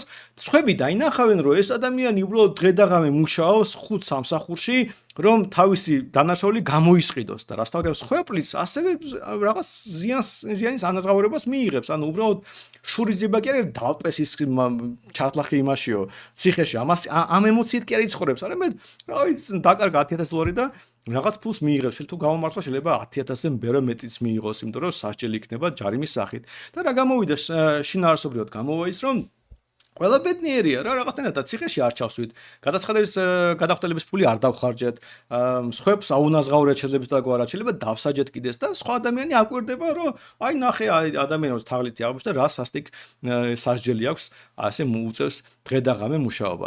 თუ მაგალითად შეიძლება ადამიანმა არ იმუშაოს ხო? და უარი თქვას მუშაობაზე და ზიანის ანაზღაურებაზე, მაგრამ ამ შემთხვევაში წარმოგიდგენთ რა სასტიკი დასჯა გამოდის. იმისათვის რომ 3 წელი 5 წელი ციხეში გაეტარებინა და მე მილიონერი გამოსულიყო, თუ ის უარს იტყვის თავის ფულზე, რომელიც მოიპარა, არავის არ აჩვენებს და სიღატაკეში გაატარებს ცხოვრებას, მთელი ცხოვრება სიღატაკეში გაატარებს. სანიმუშოდ დაეჯერა, ამაზე სასტიკი რა უნდა იყოს, წარმოგიდგენთ 30 40 წელი სიღატაკეში ცხოვრობ, იმიტომ რომ გადამალული გაქვს მილიონები. სხვები დაინახავენ რომ ესეც ხო კიდე უფრო სასტიკი სასჯელია ვიდრე ის რომ ემუშავა და თქვათ 10 წელიწადში გადაეხადა ვალი და გაეგზელებინა ჩვეულებრივი ცხოვრება. ანუ სინამდვილეში მთელი იდეა იმაში დგომარეობს რომ ამ შემთხვევაში თაღლითი არ იქნებოდა ციხეში, მაგრამ სასჯელი შეიძლება ყოფილიყო არანაკლებ სასტიკი და ბევრად უფრო ეფექტიანი იქნებოდა პრევენციის კუთხით და ბევრად უფრო სამართლიანიც. ოღონდ სხვანაირი რა, არა ციხით. და ეს არის იდეა რა. ამიტომ როცა ჩვენ საუბრობთ დანაშაულზე და სასჯელზე სასჯელს რაღაც პრინციპები არსებობს რა, რომელიც თუ ოდნავ ვაზროვნებთ, ეს პრინციპები რომ გამოვიყენოთ, პირველად სამართლიან საზოგადოებაში აღმოჩნდებით. მაგრამ თუ სულელები ვართ, ან უბრალოდ სულ ემოციას მივყვებით და დავინახავთ მორიკლელობას, რაღაც გაუპატიურებას, ქურდობას და ამაზე ვიტყვით რომ უნდა გავამკაცროთ სასჯელი და ხალხი გავარდება და შურიზებას, ბოღმას, ბზარას, შეიძლება თავისი უიმედო ცხოვრების გამო ბრას, რომელიც არაფერში არის იმ კვლელთან, მაგრამ ამოანთხევს ამ ადამიანზე. მე სულელი პოლიტიკოსები ოღონდ რაღაც ხალხი გაახარონ, ამას აყვებიან, საბუთაში მიიღებ რომ ვიღაც ადამიანი სანიმუშოდ ისჯება. უბრალოდ იმიტომ რომ ის დაიჭირეს რა. აი 57 სხვა ადამიანი არ დაიჭირეს და ისინი აგზელებენ ცხოვრებას და აი ის ერთი დაიჭირეს და სანიმუშოდ დასაჯეს. ვინ იქნება გაყოფილი? არავინ არ იქნება გაყოფილი. ყველა გაბოროტდება, ხალხი თავის ბოროტ ენერგიას ვერ დაძლევს და სიამდვილეში ბოროტად მოიქცევა, არასამართლიანად მოიქცევა. პოლიტიკოსები ძალაუფლებას მოიპოვებენ ბოროტებაზე დაყრდნობით და ვერ შეძლებენ წესიერი საქმე გააკეთონ, რომ ბოროტება თუ მოხვედით, ბოროტით დარჩები და ადამიანი ციხეში ზის, კი ოკეი, იმას შეიძლება ციხეც ეკუთვნოდა და რაღაც ეტავზე, მაგრამ დაიჭება სანიმუშოდ ბევრად უფრო მკაცრად, ვიდრე სამართლიანობა ითხოვს. ამიტომ ისიც გაბოროტდება. ყველა წაგებულშია რა ამ სიტუაციაში. ამიტომ ზოგადად არ მოითხოვოთ და სასჯელების გამკაცრება ძალიან გთხოვთ. სასჯელის გამკაცრება არის გამოსავალი. გამოსავალის დასჯის სასჯელის გარდაუვალობა. თუ სასჯელი გარდაუვალია, სასჯელი უნდა იყოს ძალიან დაბალი. და მაშინ ყველაფერი მუშაობს. და სასჯელი ყოველთვის ციხე არის. ციხე უნდა იყოს ყველაზე უკიდურეს შემთხვევაში. აი უბრალოდ რომ აი გვესმის რომ არა ეს ადამიანი ცოტა ხნით მაინც უნდა მოვაშოროს საზოგადოებას. სხვა შემთხვევაში ადამიანი ციხეში არ უნდა იჯდეს. ეს არის ზოგადი პრინციპი და თუ ამას გაიაზრებთ და ამ იდეას გავიტანთ, ჩვენ ბევრად უკეთეს საზოგადოებაში ვიცხოვრებთ ზოგადად. ხო, ეს მინდა მომეყოლა თქვენთვის.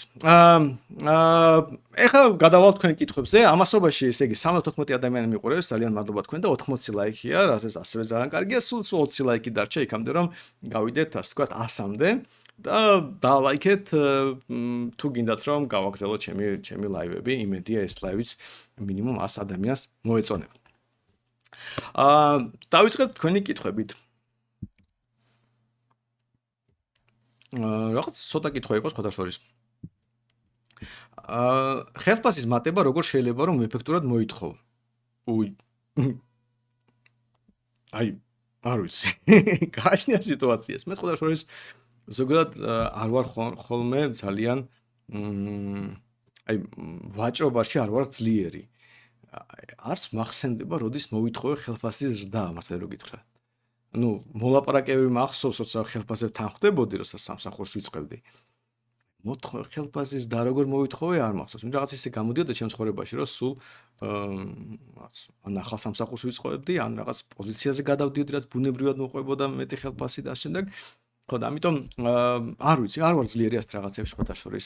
სულ შურდა ადამიანებს, რაც შეუძლია კარგად ვაჭრობა. მე მგონი აი ვაჭრები არიან მაგარი ხალხი რა და რომ შეუძლია საკუთარი ინტერესებიც დაიცვა და რაღაც გამოივაჭრო, მე მგონი ძალიან მაგარი უნარია, რომელიც მე თადისი არ მაქვს. რაღაცებში სიამოვნებით ზოგადად ვაჭრობა მიყვარს და რაღაცებში სიამოვნებით ვაჭრობა. აი პოლიტიკური ვაჭრობა ძალიან მოწონს სხვათა შორის. აი იმედია 27 ოქტომბერს მოვუწევთ იმის მანდატს, რომ საკაიფოდ ვივაჭრო ნაცებთან და კონცერტთან. ეს გამოდის სხვათა შორის ასე ყოველ შემთხვევაში ამ 4 წელიწადში სადაც შანსი მქონდა მე მგონი ასე თუ ისე არც ერთი არ გამომასე მაგრამ აი ისეთი ხელფასების ნაწილში არ ვარ ხოლმე ძალიან ნიჭიერი ამიტომ არ ამგონია რომ ამ შემთხვევაში რამე ისეთი რჩევა მოგცეთ ესენ გავცდი რა შორჩერი ძალიან ბევრი კითხვას წერ როდესაც საუბარი რომ ისრაელი ბომბებს შედობიან მოსახლეობას, რატომღაც ხედელობაში არ იღებენ იმ მოცულობას, რომ ღაზას ტერიტორიიდან გაშურულმა ათასობით რაკეტამ, რომ მიზანს მიაღწიოს, მაშინ რა მოხდება. ნუ, ეხლა ნამდვილად შორს წავალთ ეს რო გავარჩიოთ, მაგრამ პრინციპში ისრაელი ზოგადი პასუხი მინდა გავცემ, რომ გასაგებია ტექნიკურად, როცა ტერორისტები რა ვიცი ბავშვებს სახურავზე დააყენებენ და იმის მოლოდინში, რომ ისრაელი დაბომბოს და მე ბავშვების გვამები აჩვენონ, ეს რაღაც გასაგები ისტორიაა და არაერთი რაღაც ესეთი სიტუაცია იყო მაგალითი, როცა ბავშვებს განზრახ უშვებდნენ რაღაც ტერორისტული აქტის ჩასადენად, რომ მე ვიდეო კარგი ყოფილიყო, როგორ კლავს რაღაც ისრაელის ჯარისკაცი ან პოლიციელი პატარა ბავშვს და რაღაცა 8 წლის რაღაც ბიჭს, რომელიც დანით არ ტყავდა ვიღაცას და ესროლას და ეს რაღაცები ხდება, მაგრამ პრინციპის დონეზე ეს დღევანდელი მდგომარეობა საერთოდ არის ერთი მხარის შესტომების ან განზრახვის შედეგი. იქ ებრაელებსაც ბევრი რამ მიქარული აქვს სინამდვილეში. ელემენტარულად აი უბრალოდ შორს ვარ წავიდეთ, ის რაკეტები რომელსაც ბომბავდნენ, მათ შორის გაკეთებული იყო იმ მილებით, რომელსაც ებრაელები ჩუქნიდნენ პალესტინელებს. რაღაც წყლის მომარაგების ამბავში და მთელი პალესტინის ავტონომია იყო ჩამოკიდებული დახმარებაზე, ჰუმანიტარულ დახმარებაზე, იმის ნაწილად რომ ღია ვაჭრობა ყოფილიყო, ანუ ვაჭრობა ხო იმ ხალხის რაოდენობას დის, ვინც დაინტერესებულია კარგ ურთიერთობაში სხვა მეორე მხარესთან. და ჰუმანიტარული დახმარება არაფერს ასე დაინტერესებას არ ქმნის პირიქით რაღაცნაირად სიღატაკეში ტოვებს ადამიანს აბრაზებს იმიტომ რომ არ აძლევს პერსპექტივას და შემდეგ და ფაქტობრივად ისრაელმა თვითონაც შეუწყო ხელი იმას რომ ღაზა რაღაც იქცა ტერორისტების დიდ ეს ბაზად ან თუ რაღაც ცენტრად და რომელიც უბრალოდ ქმნის ტერორისტულ რაღაც ტერორისტებს წვრთნის ბავშვებიდან დაწყებული სკოლებიდან დაწყებული ამიტომ გასაგებია რომ ერთი მხრივ ის ხალხი რომელიც ღაზა სექტორში არიან ძალიან რთულია ჩათვალო რომ თად ეხლა შედობიან მოსახლეობაზე საუბარი in general თუმცა იქ ბავშვებიც არიან ქალებიც და შემდეგ და ეს გასაგებია იმიტომ რომ მილიონი ცხოვრობს თუ არ მეშლება მაგრამ მეორე მხრივ თვითონ პოლიტიკაც რომელიც ისრაელს ჰქონდა არ იყო ისეთი რომელიც გრძელვადიან ამ პრობლემას მომაგვარებდა და ხამას მაგალითად ისრაელის თავრობა უჭერდა ხარს, იმიტომ რომ მიიჩნევდა რომ უფრო სუსტი მოწინააღმდეგეა, რომელსაც არასდროს არ გაბედავს, რომ რამე ცუდი გააკეთოს და უფრო მარტივად კონტროლირებადია. თვითონ რაღაცნაირად მონაწილეც იყვნენ იმ გარემოებების შექმნაში, რომელიც მე მიიყვანა ისაც მაგალითად 7 ოქტომბერს მოხდა. ამიტომ მე საერთოდ თავ შევიკავებდი ხა მე იმ პრინციპის და შორიდან რომ უყურებ მე ისრაელის მხარეს ვარ ზოგადად მაინც საბოლოო ჯამში ერთ მხარეს არის ტერორისტული საზოგადოება და მეორე მხარეს არის ცივილიზებული საზოგადოება, მაგრამ ამის იქეთ მე არ ვაპირებ დეტალებში შესვლას, იმიტომ რომ ნუ აი რა ვიცი, სხვა ხალხის კონფლიქტია, რომელიც მე მონაწილეობა არ ვიღებ საბედნიეროდ არანაირი ფორმით და მირჩენია რომ შიდობა იყოს რაღაცა დალაგნენ ეს ამბავი, მაგრამ რთული კონფიგურაცია, ძალიან რთული კონფიგურაცია, რამდენიმე ათწლეულის მანძილზე ბევრი სხვა შეცდომის შედეგია ისაც ჩვენ ახლა ვხედავთ და ასე ხობდა მარტო ერთ მხარეს აკრიტიკო ან მარტო მეორე მხარე აკრიტიკო მაინც არ გამოვა. სამწუხაროდ თუ საბედნიეროდ არ ვიცი. იურისტი ვარ და რა ვიცი, მათზე ყეყეთში ხალხი იშვიათად რომ შეხვედროდეს უნივერსიტეტებში უბრალოდ მწვრთნიან რომ აბსოლუტურ კანონებს დაემოჩილონ. კი შოთა, ეს ხო პრობლემაა, უბრალოდ ეს არის იურისტების ზოგადი დამახასიათებელი, ეს ჩვენი იურისპრუდენციის სკოლის დამახასიათებელი, რომ აი კანონებს რო იზეპირებენ, ეს ხო ტრაგედია როცა განათლება დადის ხოლმე კანონების დაზეპირებას. მას ყოველ მეცას იმასწავლენ იურისპრუდენციას. ანუ რაღაც 1-4-5 საგანი კი მქონდა უნივერსიტეტში და ფაქტობრივად დადიოდი ყველაფერი რაღაც დაზეპირებაზე. ეს კანონი, ეს კოდექსი, ის კოდექსი, ასეთი წესი, ისეთი წესი არ მესმოდა, ვერ ვიტანდი ამ ყველაფერს, სანამ ოდესღაც შემთხვევით არ წავაწყდი სამართლის ფილოსოფიის წიგნს და დავინახე თურმე რაღაც აზრი არსებობს ამ ყველაფერში. თურმე სამართლის უკან რაღაც ლოგიკა დევს. უბრალოდ აი სულელები, რომელიც მე მასწავლიდნენ რაღაც კოდექსის დაზეპირებას და რაღაც უბრალოდ აი სულელები იყვნენ, თვითონ არ ისინი რას აკეთებდნენ. და ნუ ძალიან ჩემთვისაც ასეთი შოკი იყო, რომ დავინახე სილამაზე ამ ყველაფერს. ანუ მართლა შეიძლება სამართლის ფილოსოფია იყოს ძალიან მაგარი და მე მახსოვს უბრალოდ როცა მქონდა შანსი სამართლის ფილოსოფიის ლექციაზე დავდიოდი, უბრალოდ ვუსმენდი, იმიტომ რომ ნუ აი მართლა ძალიან საინტერესოა და როცა ხედავ რომ სხვა სამართლის სისტემები არსებობს, მე არსებობს სხვადასხვა წესების შედარება შეგიძლია და ფაქტობრივად ასე მივედი იმ სპეციალიზაციაზე, რომელიც მაქვს. ანუ თავიდან აი ვერ ვიტანდი, ალბათ ყველაზე მეტად ვერ ვიტანდი სამართლის საგნებს. ну აი რაღაც აი იმ საგნებს ზოგადად არ მიყვარდა საგნებს დაზეპირება მეხსიერება მაქვს ცუდი და ლექსებს ვერ ვიზეპირებდი მაგალითად ბავშვობაში და კოდექსების და იმის დაზეპირება მით უმეტეს შეუძლებელი იყო და ამიტომ აი ძლივს რაღაცას ვიგონებდი რომ ეს საგნები ჩამებარებინა და უბრალოდ აი რაღაცნაირად უპატივცემლობა მქონდა ამ ყველაფრის მიმართ და მე რომ დავინახე თურმე რა მაგარი ყოფილა ეს რომ თუ შენ აზროვნებ და რაღაცას სწავლობ მართლა რომ არსი გაიგო ამ ყველაფერს შენ სწავლობ, სულ სხვა რაღაც ჩდება რა და სულ სხვანაირად უყურებ ამ ყველაფერს. და აი ჰაიქს ქონდა ძალიან ბევრი დაწერილი იმაზე, რომ როგორი სამართლებრივი სისტემები უფრო თავსებადია კაპიტალისტთან, ну სამართლის ფილოსოფიაზე რაღაც ბრუნო ლეონი და რაღაც აი რაღაცებს რომ წაიკითხავ, მე ხვდები რომ ვაფშე სხვა რაღაც არის ეს ყველაფერი და პირველად საინტერესოა, მაგრამ დღემდე იურიდიულ ფაკულტეტებზე ზოგს კოდექსებს აზეპირებინებენ. რა საჭიროა კოდექსის დაზეპირება? აგეს საიტზე წახვალ, აიკითხავ რა შემჭირდება მისოდნა. პრინციპი უნდა მესმოდეს, ხო? და როცა კანონი არის რაღაც, აი კანონი არ შეიძლება იყოს სწორი პასუხის წყარო. უბრალოდ არ შეიძლება რომ სწორი კანონი შეიძლება ცდებოდეს და სანამ ადამიანი ვერ გაიაზრებს კანონი შეიძლება ცდებოდეს აი სხვადასხვა აი გაჩნდებთ კიდეც აი მქონდა შენახული ხა უნდა გავხსნა უბრალოდ ცოტა ხანი ლანჯდება მაგრამ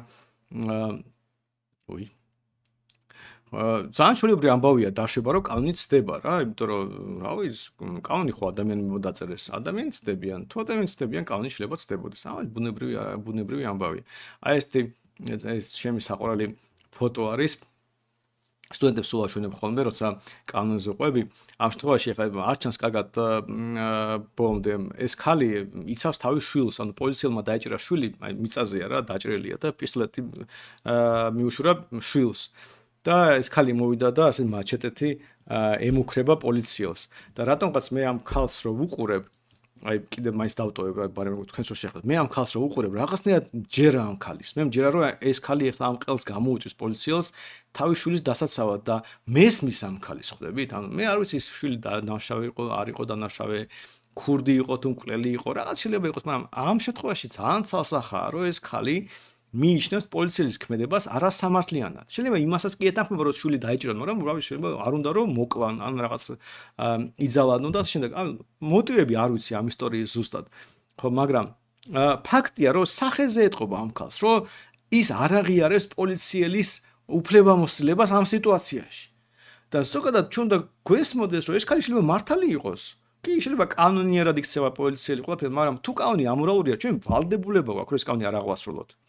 და შენ თუ ასწავლი ადამიანს რომ კანონი ყოველთვის მართალია და რაღაც კაზუსში სწორი პასუხი იქნება ისაც კანონიერია, ხო, ტვინი ფლინად მოწამული აქვს ამ ადამიანს. არ შეიძლება სწორი პასუხი იყოს ისაც კანონში წერია. ნუ კანონში წერია, ოკეი, შეიძლება კანონი ცდებოდეს, შეიძლება კანონი შესაძლებელია. ამიტომ აი ეს რაღაც პოზიცია რომ კანონში ასე წერია და ეს არის რაღაცნაირად საბოლოო არგუმენტი, ეს არის აი ასეთი რაღაცა რაც მაგიზინეს, არაფერი არ მაგიზინეს, მე მგონი ამ სამყაროში. ხო, ყველა ბროტების წყაროა, მე მგონი ასეთი რაღაცა. სხვა ბანკებიდან და ორგანიზაციებიდან აღებული სესხი ან გრანტი ტექნიკურად როგორ ხდება ბაზარზე? ბანკებიდან აღებული სესხი. რა ვიცი, ვერ გავიგეკითხავ ალექს უყურე, თუ ბანკიდან ავიღე სესხი, რა ვიცი, მე მაქვს წავედი მაღაზიაში დავხარჯე, ან რა ვიცი, ვიყიდე ბინა, ასე ხდება ბაზარზე, გააჩნია ბაზარი ხო ეკონომიკა იგულისხმობს თქოში. ბანკიდან სესხი პირდაპირ რაღაცას ვყიდულობ, მანქანას ვყიდულობ, ბინას ვყიდულობ, ტელეფონს ვყიდულობ, პირდაპირ შედის ეკონომიკაში. შეიძლება რაღაც სხვა იგულისხმე, მაგრამ მე არ ვიცი. არანაირი რაღაც შუამავალი ამ შემთხვევაში არის ჩვეულებრივი პირდაპირ გადაცემის მექანიზმი. მურუსიძის გაწყვეტილებები რომ პრეცედენტად ქსულიყო ღმერთმა დაგვიფაროს. კი ბატონო ირმა, წამოგიდე რომ მურუსიძე ყოფილიყო ჩვენი წესრიგის ავტორი. ჯერ რეფორმა და ახალი სასამართლო სისტემის გამართვა პრეცედენტული სისტემა ცოტა მერე. მე არც მithქონდა პრეცედენტული სისტემა უნდა დავამყაროთ მეთქი ეს ზოგადად იმდენად დიდ სოფხედლო ცვლილებას მოითხოვს რომ ჩვენ უბრალოდ მე არც მაქვს პრეტენზია რომ რაღაც მოხდება. ჯერ ის ვერ გავაგებინეთ ადამიანებს რომ გადასახადები ყაჩაღობისნაირი სახეობაა და შემოსავლების სამსახური ყაჩაღები არიან. ოღონდ კანონიერად აკეთებენ ამას, მაგრამ პრინციპში ხო ყაჩაღობა ძარცვა გააჩნია და რა პროცესს დააკვირდებით. და ამიტომ რა ადრეს პროცედენტული სისტემა მესმის, მაგრამ მიუხედავად ამისა, აი რაც ყვებოდი მინიმუმ საკმარისია იმისთვის, რომ თელი სიხის ამის კოდექსი გაიაროთ და უდიდეს შემთხვევაში ციხე იქიდან ამოსაშლელი იქნება. აი ის რაც წერია, ბევრ შემთხვევაში დანაშაული არის ჩემი აზრით, მაგრამ ის რაც დანაშაულია, აი ციხე დარჩება შეიძლება მეათედ მუხლებში. დანარჩენი ციხეთი არ უნდა ისჭებოდეს. და აი რას ყვებოდი ხა შეიძლება პრეზიდენტულ სასამართლოს, რა ვიცი, არც მოვეც რომ არც მე არც ჩემი შვილიშვილები, მაგრამ ჩვენ ქვეყანაში, მაგრამ სიხის სამართლის კოდექსი რო უფრო ადამიანური გახდეს და რაღაც საღიაზრე გაჩნდეს ამ კოდექსში, ეს ნამდვილად მიღწევადი. გადავხდი. მაგალითისთვის ვიკითხავ, თქვა ჩემს ნაკვეთზე ჩამოდის მდინარე, რომელსაც ვიყენებ სარწყავად. მაგრამ ჩემს გვერდით არის საწარო, რომელიც ნარჩენს უშვებს მდინარეში. ამ დროს სახელმწიფო მიდგომა როგორია?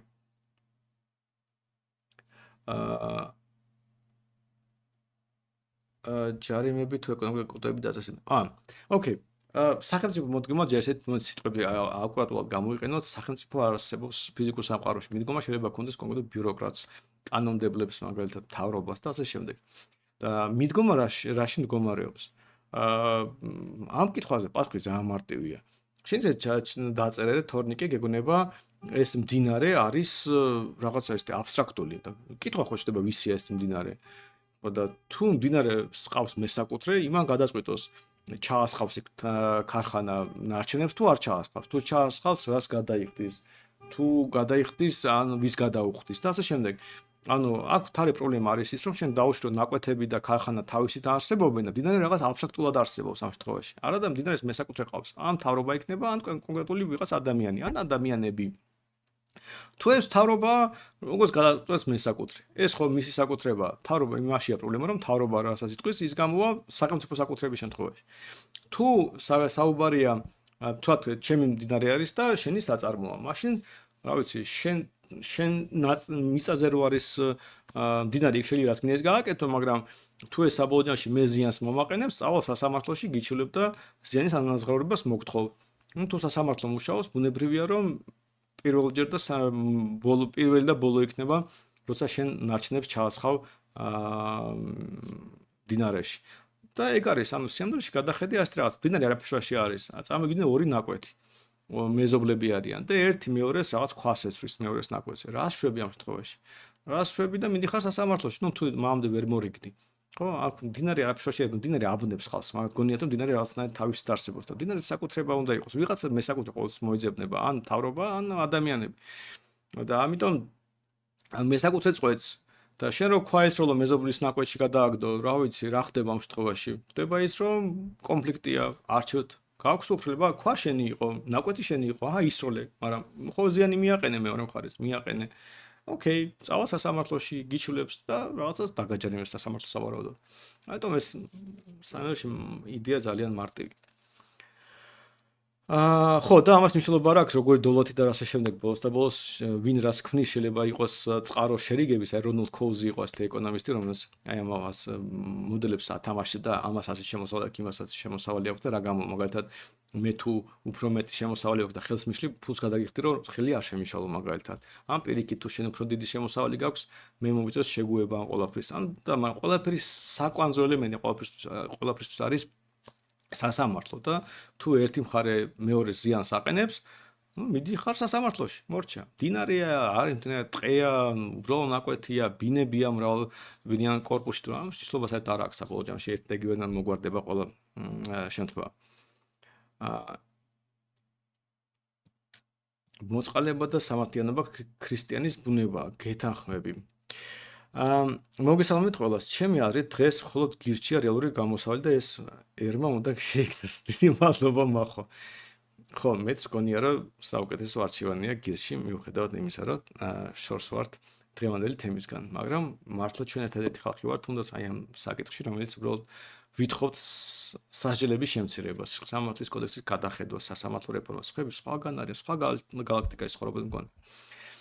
საბოლოოდ რა გამოვიდა, ლელო და გახარები დაიშალნენ და ახლება დაატკაცეს მიშა, ახლებზე არაფერი არ ვიცი, ჩუმად-ზიან. მე მგონი მოლაპარაკება მიდის და არ გვეუბნებიან. უბრალოდ თქვენ არ გეუბნებიან, მაგრამ მოლაპარაკება აშკარად მიდის. და იმასაც ვერ ვიგებ, მიშას რა უნდა ამაზე ხვეწნა, უფრო ეფექტური არ იქნება ბრალის საყენება, რომ პატიმარი დააგოიმეს. მე მგონი ძალიან მარტივია კაცო, ახლებს იმდენი ფული აქვს, რომ ეს ფული ან ბიზნესი, ან კეზერასი, ანუ სულ სამი ფულის ხაროა, ბიზნა, კეზერა და ხაზრაძე. ხაზრაძე თავის საქმეებით არის დაკავებული. არ ვიცი დამთავრდება სანტა ბარბარა მოაწყვეს მართლა რაღაცა ტრაგიკომიკური რაღაც დრამა მაგრამ ნუ რაც არის ეგ არის რა ხო და მე საღიაზრი იქ აღარ არსებობს მეგონი და საღიაზრით იმისკენ გაგება რასაკეთებენ მეგონი შეუძლებელია ახლებს აცახება ნუ გასაგებია რომ თუ კედრას ფული ესე იგი ეს არის მიშასთან ვაჭრობის პროექტია რომელსაც თუ მიშასთან დალაგდები გაერთიანებს და თუ ბიზნეს ფულია, ესე იგი პირიქით არაფერ შემთხვევაში არ გაერთიანდებიან, იმიტომ რომ მაშინ ნაცების დასუსტებაა მიზანი. მე არ ვიცი ხა ფორმულად ამბობენ რომ გილაურის ფული არის, მაგრამ მე ამის ამჯერა რაღაც ვინც ოდნა რაღაც კარტყმაშია საიდან შეიძლება ეს ფული იყოს, რაზის შეიძლება იყოს მაშინ. უბრალოდ არ არსებობს რომ ეს ასე იყოს. აქედან გამომდინარე, რა ვიცი, ან კეზერა ან ბიზნა. ხო და საბოლოო ჯამში მეგონი მიშას ეს ექნება სათქმელი. თუ ეს კეზერას პროექტია, კეზერასთან თუ დავაგდა მიშა თვითონ ახლებით შეერთებიან. ვინ კითხავს ახლა ხოშტარიას უნდა თუ არა, რა ვიცი, ვინც აფინანსებს ის წყვეტს ამ ყველაფერს. ხო და თუ რა ქვია, ბიზნეს ფულია ცხადი არ გაერთიანდებიან, მაგრამ მაშინ მიშა სულ ლეგიტიმურად შეიძლება გამოიძახოს თქვა რომ მოღალატეები არიან და მართალიც იქნება და მე მგონი არაფერი კარგი არ არის ამის შემდეგ ახლებს. ასე რომ დავაკვირდეთ, მაგრამ ნუ ერთი რაც ძალიან ეტყობა, ძალიან დიდი ფული აქვს აშკარად. აი ნაცების კი საწოდავად გამოიყურებიან იმ მასშტაბის ხარჯებთან, რომელიც ახლებს აქვს და ქოცებისგან არ ჩამორჩებიან. ანუ Facebook-ი გატანილი მაქვს ახლების რეკლამით, ბილბორდები იმდენი აქვს, რომ აი ხა ვიღაცამ ბავშვი დადო ლელოს ბილბორდები, ლელოს ბილბორდების კი არ მინახავს ჩემით, იმიტომ ფოტო ნახე, გასაგები რაღაც არის, მაგრამ ავტობუსებზე რაღაცები გააკრეს, მაგრამ აი დიდი ბილბორდები სულ ან ქოცებიან, ახლებიან. და ჩემს ახთან ერთი დიდი სივრცე იყო, სადაც ორი ცალი ბილბორდი, ერთი ადრე ლელოსი იყო, მეორე ქოცების. და ეხლა ქოცების არის ერთია და მეორე ახლების. ხო და ფულს ბევრს ხარჯავენ და ამიტომ ეს არის თავარი მტკიცებულება იმის, რომ ან კესერა ან ბიზნა. მეტი ჩვენ პოლიტიკაში არავინ არ შემოსულა დიდი ფულით, იმიტომ რომ ცნობილი იქნებოდა ასეთი მილიონებს რაღაც რო ხარჯავს და არ იცოდე ვინ არის ეს ზუსტ დანამდვილებით. ეს შეუძლებელია. ხო, ამიტომ ნახო, დავაკვირდეთ, მეგონი სულ რაღაც რამდენიმე დღე დარჩა. ძალიან სასაცილო რომ აქამდე მივიდა ეს საქმე, მაგრამ ხო. სხვადასხვა 101 ლაიქია, უგმესი მადლობა ყველა 100 ადამიანს, ვინც დაალაიქეთ. მიხარია რომ მოგწონთ, ბუნებრივია სამშაბათს გავაგრძელებ ჩემ ლაივებს. თორნიკე მეკითხება ისე საკუთრებაზე. ჩათვალეთ უხსნით პირველ კლასელ ბავშვს. აი მაგალითად, როგორ განაწილდება და ამ მიღებული ქონებით როგორ მდიდრდებით მე. ძალიან მარტივად თორნიკე. ყველა მოქალაქეს, მათ შორის შენ დაურიგდება საპრივატიზაციო ფული. დავარქვათ პირობითად, რა ვიცი. ჯედი დავარქვათ, ინვესტი ქვია სხვა ადამიანები ასე ეძახიან. საპრივატიზაციო ფული. ყველას დაურიგდება თანაბარ რაოდენობით. მე 10000 თქვა, შენ 10000, ვიღაც გიორგის 10000, ანას 10000, ყველა თანაბარ პირობებში ვიქნები. და ეს საკუთრება, სანამ ეს რაღაც აღრიცხვა ყველაფერი მოხდება, აღრიცხვა საკუთრების მიწების, წიაღისეულის, მდინარეების ამ შემდეგ, მანამდე ის რა ქვია, შედგება ეს ვთქვათ, მონაცემთა ბაზა, ყველას დაურიგდება ეს თანაბარი რაოდენობა და მე მოხდება ინფორმირება, რომ აი ხალხმა აი აქ ასეთი ტყე არის, აქ ასეთი ტბა არის, აქ წიაღისეულია, აგრეთვე რაღაც საქართველოს რკინიგზის აქციები და მე ეს ყველაფერი რაღაც გამოვა აუქციონზე. და ადამიანი თვითონ გადაწყვეტს, რაში დახარჯოს. მეც, შენც, ბიზნესაც ყველას ექნება თანაბარი რაოდენობა, საწყისი მდგომარეობა. და აუქციონი იქნება ჩვეულებრივი აუქციონის მეშვეობით, რაღაც გამოვა, თქვა, რაღაც მიწის ნაკვეთი რაჭაში და დაიწყებ ვაჭრობას. აქ თავარი ამბავი არის, რომ თავარი დაბრკოლება იქნება პირველი დროს რაღაც ტექნიკურად უნდა საზღვრები გაავლოს, ზუსტად იცოდე ვის კონფლიქტური მიწები არ გაიტანა აუქციონზე დროს მე კონფლიქტი არ გააჩინა, მაგრამ მაგალითად წიაღისული თავიდან ბოლომდე სახელმწიფო საკუთრებაში და პრობლემა არის ტყე სახელმწიფო საკუთრებაში და შემდეგ, ამიტომ ძალიან მარტივად შეიძლება გამოიტანა აუქციონზე. გამოგაქვს და ხალხი ვაჭრობს, პლატფორმა შეიქმნება, სადაც შედიხარ და აუქციონი გამოცხადდება, რო თქვათ, ვიცი, 15 ნოემბერს შედგება აუქციონი ამაზე და შენ წვეთს, გაინტერესებს ეს საკუთრება თუ არ გაინტერესებს, სხვას დაუთმობ თუ შენ ვაჭრობაში ხვალ.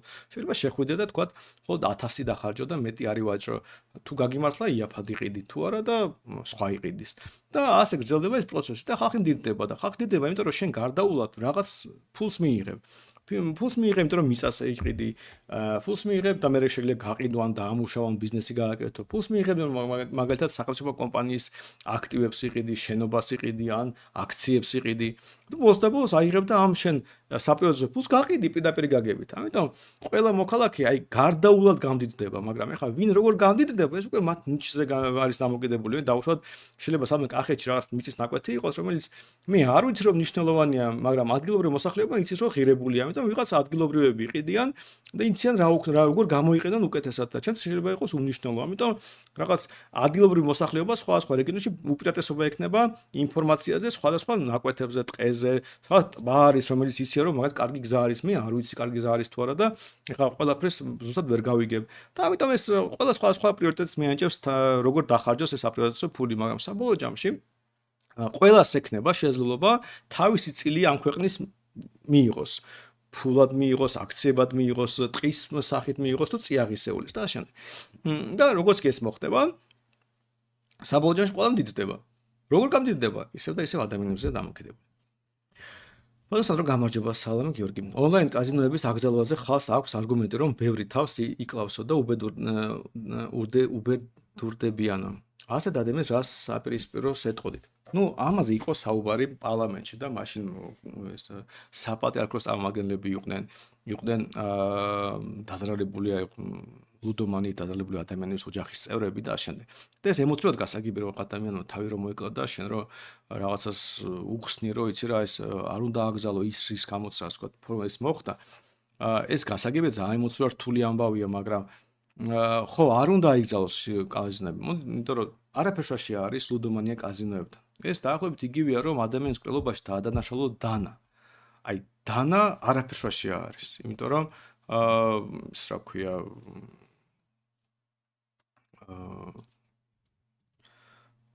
ლუდომანია, ბოდიში რაღაც გადამერთო.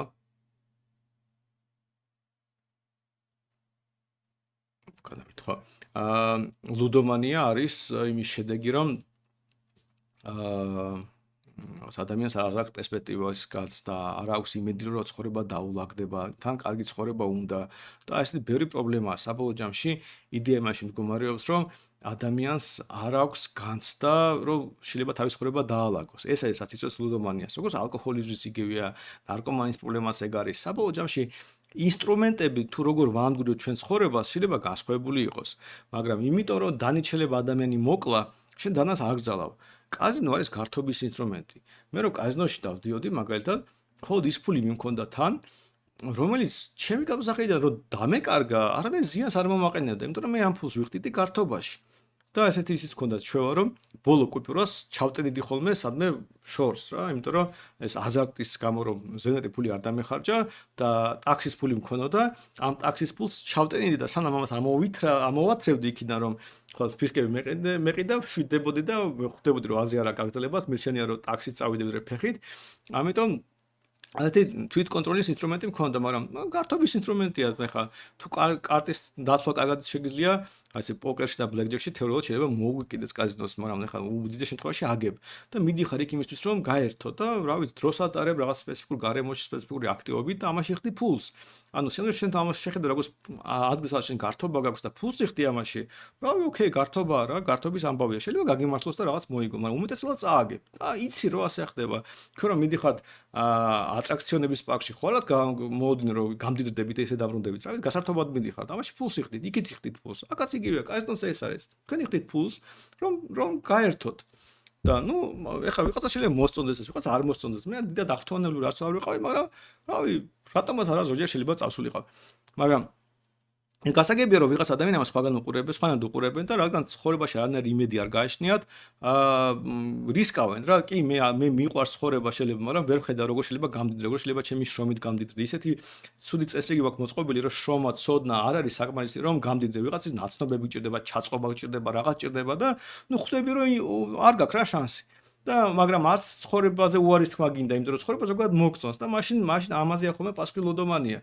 რომ რა ვიცი მიდიხარ კაზინოში იღებ ფულს დადებ რა ვიცი შავზე რომ იქნებ გაგიმართლოს და ფული იშოვა მაგრამ ამით ყოველთვის აგებ და ცხოვრებას ინგრება ამით ეს არის ძალიან გასაგები შედეგი იქნება უბრალოდ სხვანაირად არც გამოდის და რა პასუხი უნდა იყოს ამაზე რომ აგზავნო კაზინო ნუ აგზავნე მე რას იზამ მე წავა ონლაინ კაზინოში აგზავნო ონლაინ კაზინოს კაი წავა უცხოელ ონლაინ კაზინოში ონლაინ კაზინოში აგზავნო ტექნიკურად შეუძლებელი აი პარლამენტში ამას რომ განვიხილოთ უბრალოდ ტელეფონი გავხსენეთ და მე ვთქვი აი ხა გაჩნდა მეთქი როგორ შეიძლება ნებისმიერი თქვენი შეზღუდვა გვერდი ავუარო მეთქი და მაინც შევიდე მეთქი და ვითამაშო მეთქი უბრალოდ ვიხსნით რომ უბრალოდ სისულელეს აკეთებთ მაინც ვერ აგზავნოთ ტყუილად იმედს აუჩენთ ადამიანებს რომ ამ აგზავნოთ ვინმეს ეშველება არ დამიჯერეს როგორც აი ტოტალიზატორებს რა ვიცი ევროპის ჩემპიონატი იყო ჩვეულებრივად ფსონებს დებდი მიუხედავად იმის რომ პრომოთ პარლამენტარი ვარ საჯარო მოხელე ვარ და აგზალული მაქვს ფსონების დადება ხო ხვდები რა სისულელი მაგრამ ვინმე შემიშალა რომ საერთოდ გაკეთებ მომენტ და არა უბრალოდ უცხოელ საიტებზე დააკეთებენ ამას და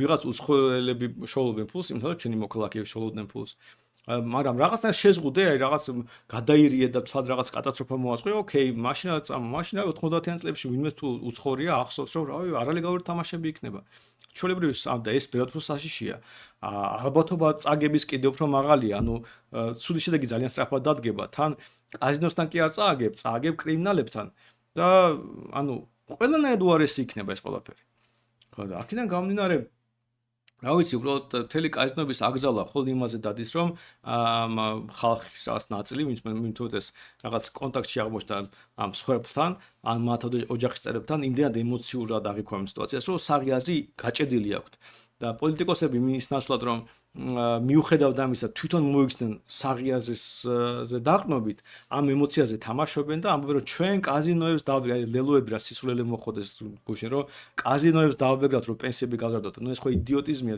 ბოდიში იმიტომ რომ უბრალოდ არითმეტიკაში მორიგჯერზე ჩაიჭრეთ ვერ არ ყოფნის კაზინოები რაც არ უნდა გაიგიჟო თავი კიდე გაუზარდო გადასახადები არანაირი პენსია 1000 ლარიან პენსიას ეს არ ეყოფა უბრალოდ აი ასეთი ცინიკური ტყუილი როგორ გამოძიდი კალკულატორთან არ მეგობრობენ არ ვიცი როგორ გამოძიდი ეს ყველაფერი მაგრამ იდეა ხო ეს არის აი ისინი სხვა ამაზე მუშაობენ კაზინოზე საშინელი ხალხი სათამაშო ბიზნესი ჩვენ არ გვინდა და თან ბანკირი ამბობს ამას რა აი უბრალოდ აი ყველანაირი გაგებიც აგიჟეთია ჩემი აზრით მაგრამ აი ეს არის მაგალითი როგორ ხდება ხალხის გაუბედურება იმაზე კი არ ფიქრობ რომ მართლა პრობლემა გამოასწრო და საზოგადოება ისე მოაწყოთ რომ ახალგაზრდა ბიჭებს უმეტესად მათ ეხებათ ეს კონდეთ პერსპექტივის განცდა და თუ ექნებათ პერსპექტივის განცდა, მაშინ ლუდომანია შემცირდება. ხო, აი ეს არის გამოსავალი და ეს არის მარტივი გამოსავალი, ეს არის სწრაფი გამოსავალი. სამწუხაროდ ჰოპ და ასე სამყარო არ შეიცვლება. მაგრამ ხო, თუ გინდათ რომ ლუდომანი არ იყოს და ხალხი არ იკუპებოდეს, ქვეყანაზე უნდა ვიფიქროთ ზოგადად და არა კაზინოების აკრძალვას. ტრამპზე რას ფიქრობ, რა მოგწონს? აუ, ბევრია მოსაყოლი. დიდად ვთქვა, ახთოვანებული ვარ ტრამპი თუ ვერ გეტყვი, მაგრამ ну ეხლა ჰარისთან ტრამპ შორის არჩევანი ძალიან სასახა, ის რაღაც არაადეკვატური კომუნისტია და ეს მინიმუმ თავისივე შეცდომებზე დაყრდნობით მიდრეკილი მაინც არის რეგულაციების შემცირებაზე, გადასახადების შემცირებაზე და ასე შემდეგ. ну ეხლა არაფერი არ ისმით არც ეს და არც მეორეს საერთაშორისო ვაჭრობის და ვაჭრობის თავისუფალი ვაჭრობის მოწინააღმდეგე არის ორივე კანდიდატი, ამიტომ რავი ეს არ მომწონს ტრამპში. მაგრამ ნუ რა ვიცი ცალკე ლაივს თუ გავაკეთებ ამერიკულ პოლიტიკაზე, მაგრამ ჯერჯერობით არ გეგმავ.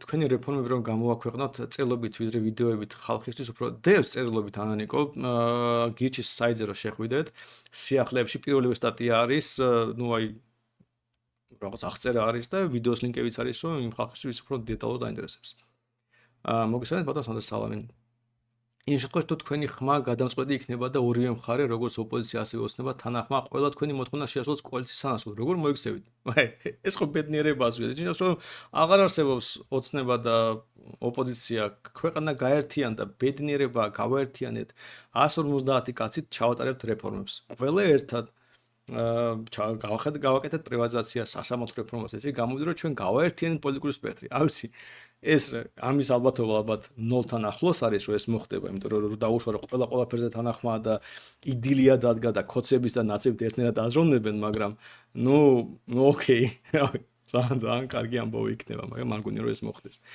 ეხლა რომ გავაათმაგო სამართლიანი ჯარიმა მოპარვაზე, მაშინ რა ვქნათ თუ დედა იპარავს შვილებისთვის, ან ასევე სხვა ვარიანტი, როდესაც აიძულებენ შვილებს ბავშვებს მუშაობას.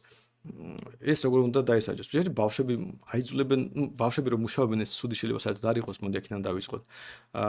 და ზუსტად დედა იპარავს შვილებისთვის რას ნიშნავს? გააჩნია რა დედაა, რა შვილებისთვის, რა ვიცი, შვილებს პორშე ეჭირდება და ამისთვის დედა იპარავს, მეგონი დასჯადი უნდა იყოს, მაგრამ თუ ამბობ რომ ზოგადად არსებობს ბევრი განსხვავებული სიტუაცია, სადაც რაღაც ბლანკეტური წესი არ მუშაობს, ხადი ამას ყვებოდი ზუსტად რომ 10-მაგიანი ჯარიმაც არის სწორი, ამიტომაც უნდა იყოს, რა ვიცი, რეინჯი უნდა იყოს ჯარიმების ციხის სასჯელის, რომ მოსამართლე თან უნდა იყოს თავისუფალი ამ გაზრდილებაში და კონკრეტულ სიტუაციაში გადაწყვიტოს მიუსაჯოს რა სასჯელი თუ არა, აპატიოს თუ არა. მაგალითად, რა ვიცი, დედას შვილები თუ შიმშილობენ და მაღაზიაში პური ადამიანმა მოიპარა, ნუ მე ეჭვი მეპარება რომელიმე საღაზრე ყოფილი მოსამართლე ამ ადამიანს დასჯის ციხით. ან რაღაცით, რა ვიცი, ფულს აიღებს და იმ მაღაზიას აჩუქებს პურის სანაცვლოდ, ხო? და მაიკი არა მე არ მგონია რომ პურის მაღაზიის მფლობელმა უჩილოს ასეთ ქალს. ანუ სამდვილეში სიტუაცია რომ აი ბავშვები შიმშილობენ და დედამ პური მოიპარა, მე მგონი არ იქნება დასჯადი საერთოდ. ანუ როგორც კი მაღაზიის მფლობელი ამას დაინახავს, ნუ საღაზრე ყოფი ოდნავ თუ არის, ის არ უჩილოს ასეთ დედას, იქეთ დაეხმარება. მაგრამ როცა არაადეკვატური აღმოჩნდეს, მოსამართლე არ გაასამართლებს. ამიტომ ანუ თუ ვინმე ოდნავ ადეკვატურია საზოგადოებაში, ასეთ რაღაცები ვაფშე არც ისჯება ხოლმე. მაგრამ სხვა ყველა შემთხვევაში რა ვიცი, ამიტომაც საჭიროა რომ რაღაც რეინჯი იყოს, ანუ დიაპაზონი იყოს საჭილების და დიდი დისკრეცია ჰქონდეს მოსამართლეს, რომ თვითონ ეს რა ქვია, თვითონ გააკეთოს არჩევანი. ანუ ლელოს ხარდაჭერი ვნახე. ოღონდ გახარიასთან თუ გაერთიანდა, მაშინ მივცემ ლელოს ხმას. ღმერთო ჩემო, ჯერჯერობით მე ამჯერა ამ ხალხი რა ვიცი, ასე მიყვებიან რომ ვიღაცა ლელოს ხარდამჭერია და მე ვიცნობ ლელოს ხარდამჭერს, ხო არ გამოჩნდება ეს ლელოს ხარდამჭერი, არც ერთი არ არის, მის გამოვადეთ ყოს მე ვარ ლელოს ხარდამჭერი. აი დილის ლაივში ლაპარაკობდი ამას, რომ რავი, ვიღაცას რო თქო გიჩელებს არ ვიცნობოდა, გის ამჩელი არ ყავსო.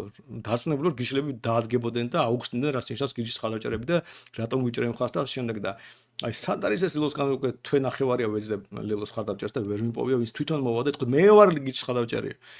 ხო, ამიტომ რა ბიზნეს ფული ახლებთან გამორიცხულია, კეძრაც გამორიცხული მგონია. რატომ მგონია საინტერესო? იმიტომ რომ თვითონ ნაციონალურ მოძრაობას გაცილებით ნაკლები შემოწირულობა აქვს ვიდრე ახლებს. არა, ძვიად, რა შეიძლება შემოწირულობას შემოწირულობა რა შოშია საერთოდ. კი, არა შოში არის შემოწირულობა, არავინ არ მუშაობს იმ ფულით რომ შემოწირულობა აქვს. დამიჯერე ზვიად, სულ სამი წყარო არსებობს. თუ იპოვის სხვა წყაროს, ანუ რომელიც კეზრას ბიზნესსა და ხაზრაზის გარდა მითხარი, მე ძალიან მაინტერესებს, მაგრამ ასე წყარო არ არსებობს. ჩვენ პოლიტიკაში ყველაფერი იცის რაღაც დოზით და არ დაიმალება, რომ მილიონები შემოვიდეს პოლიტიკაში და არ იცოდეს საიდან შემოვიდა ეს მილიონები. შეიძლება ის არ ჩანდეს და არც ჩანს კიდეც ოფიციალურად, მაგრამ რეალურად იხარჯება, იმიტომ ბილბორდები დგას, ოფისები იხსნება და ასე შემდეგ და ასე შემდეგ და ეს ფული რადგან იხარჯება ესე იგი სადღაც ფული არსებობს.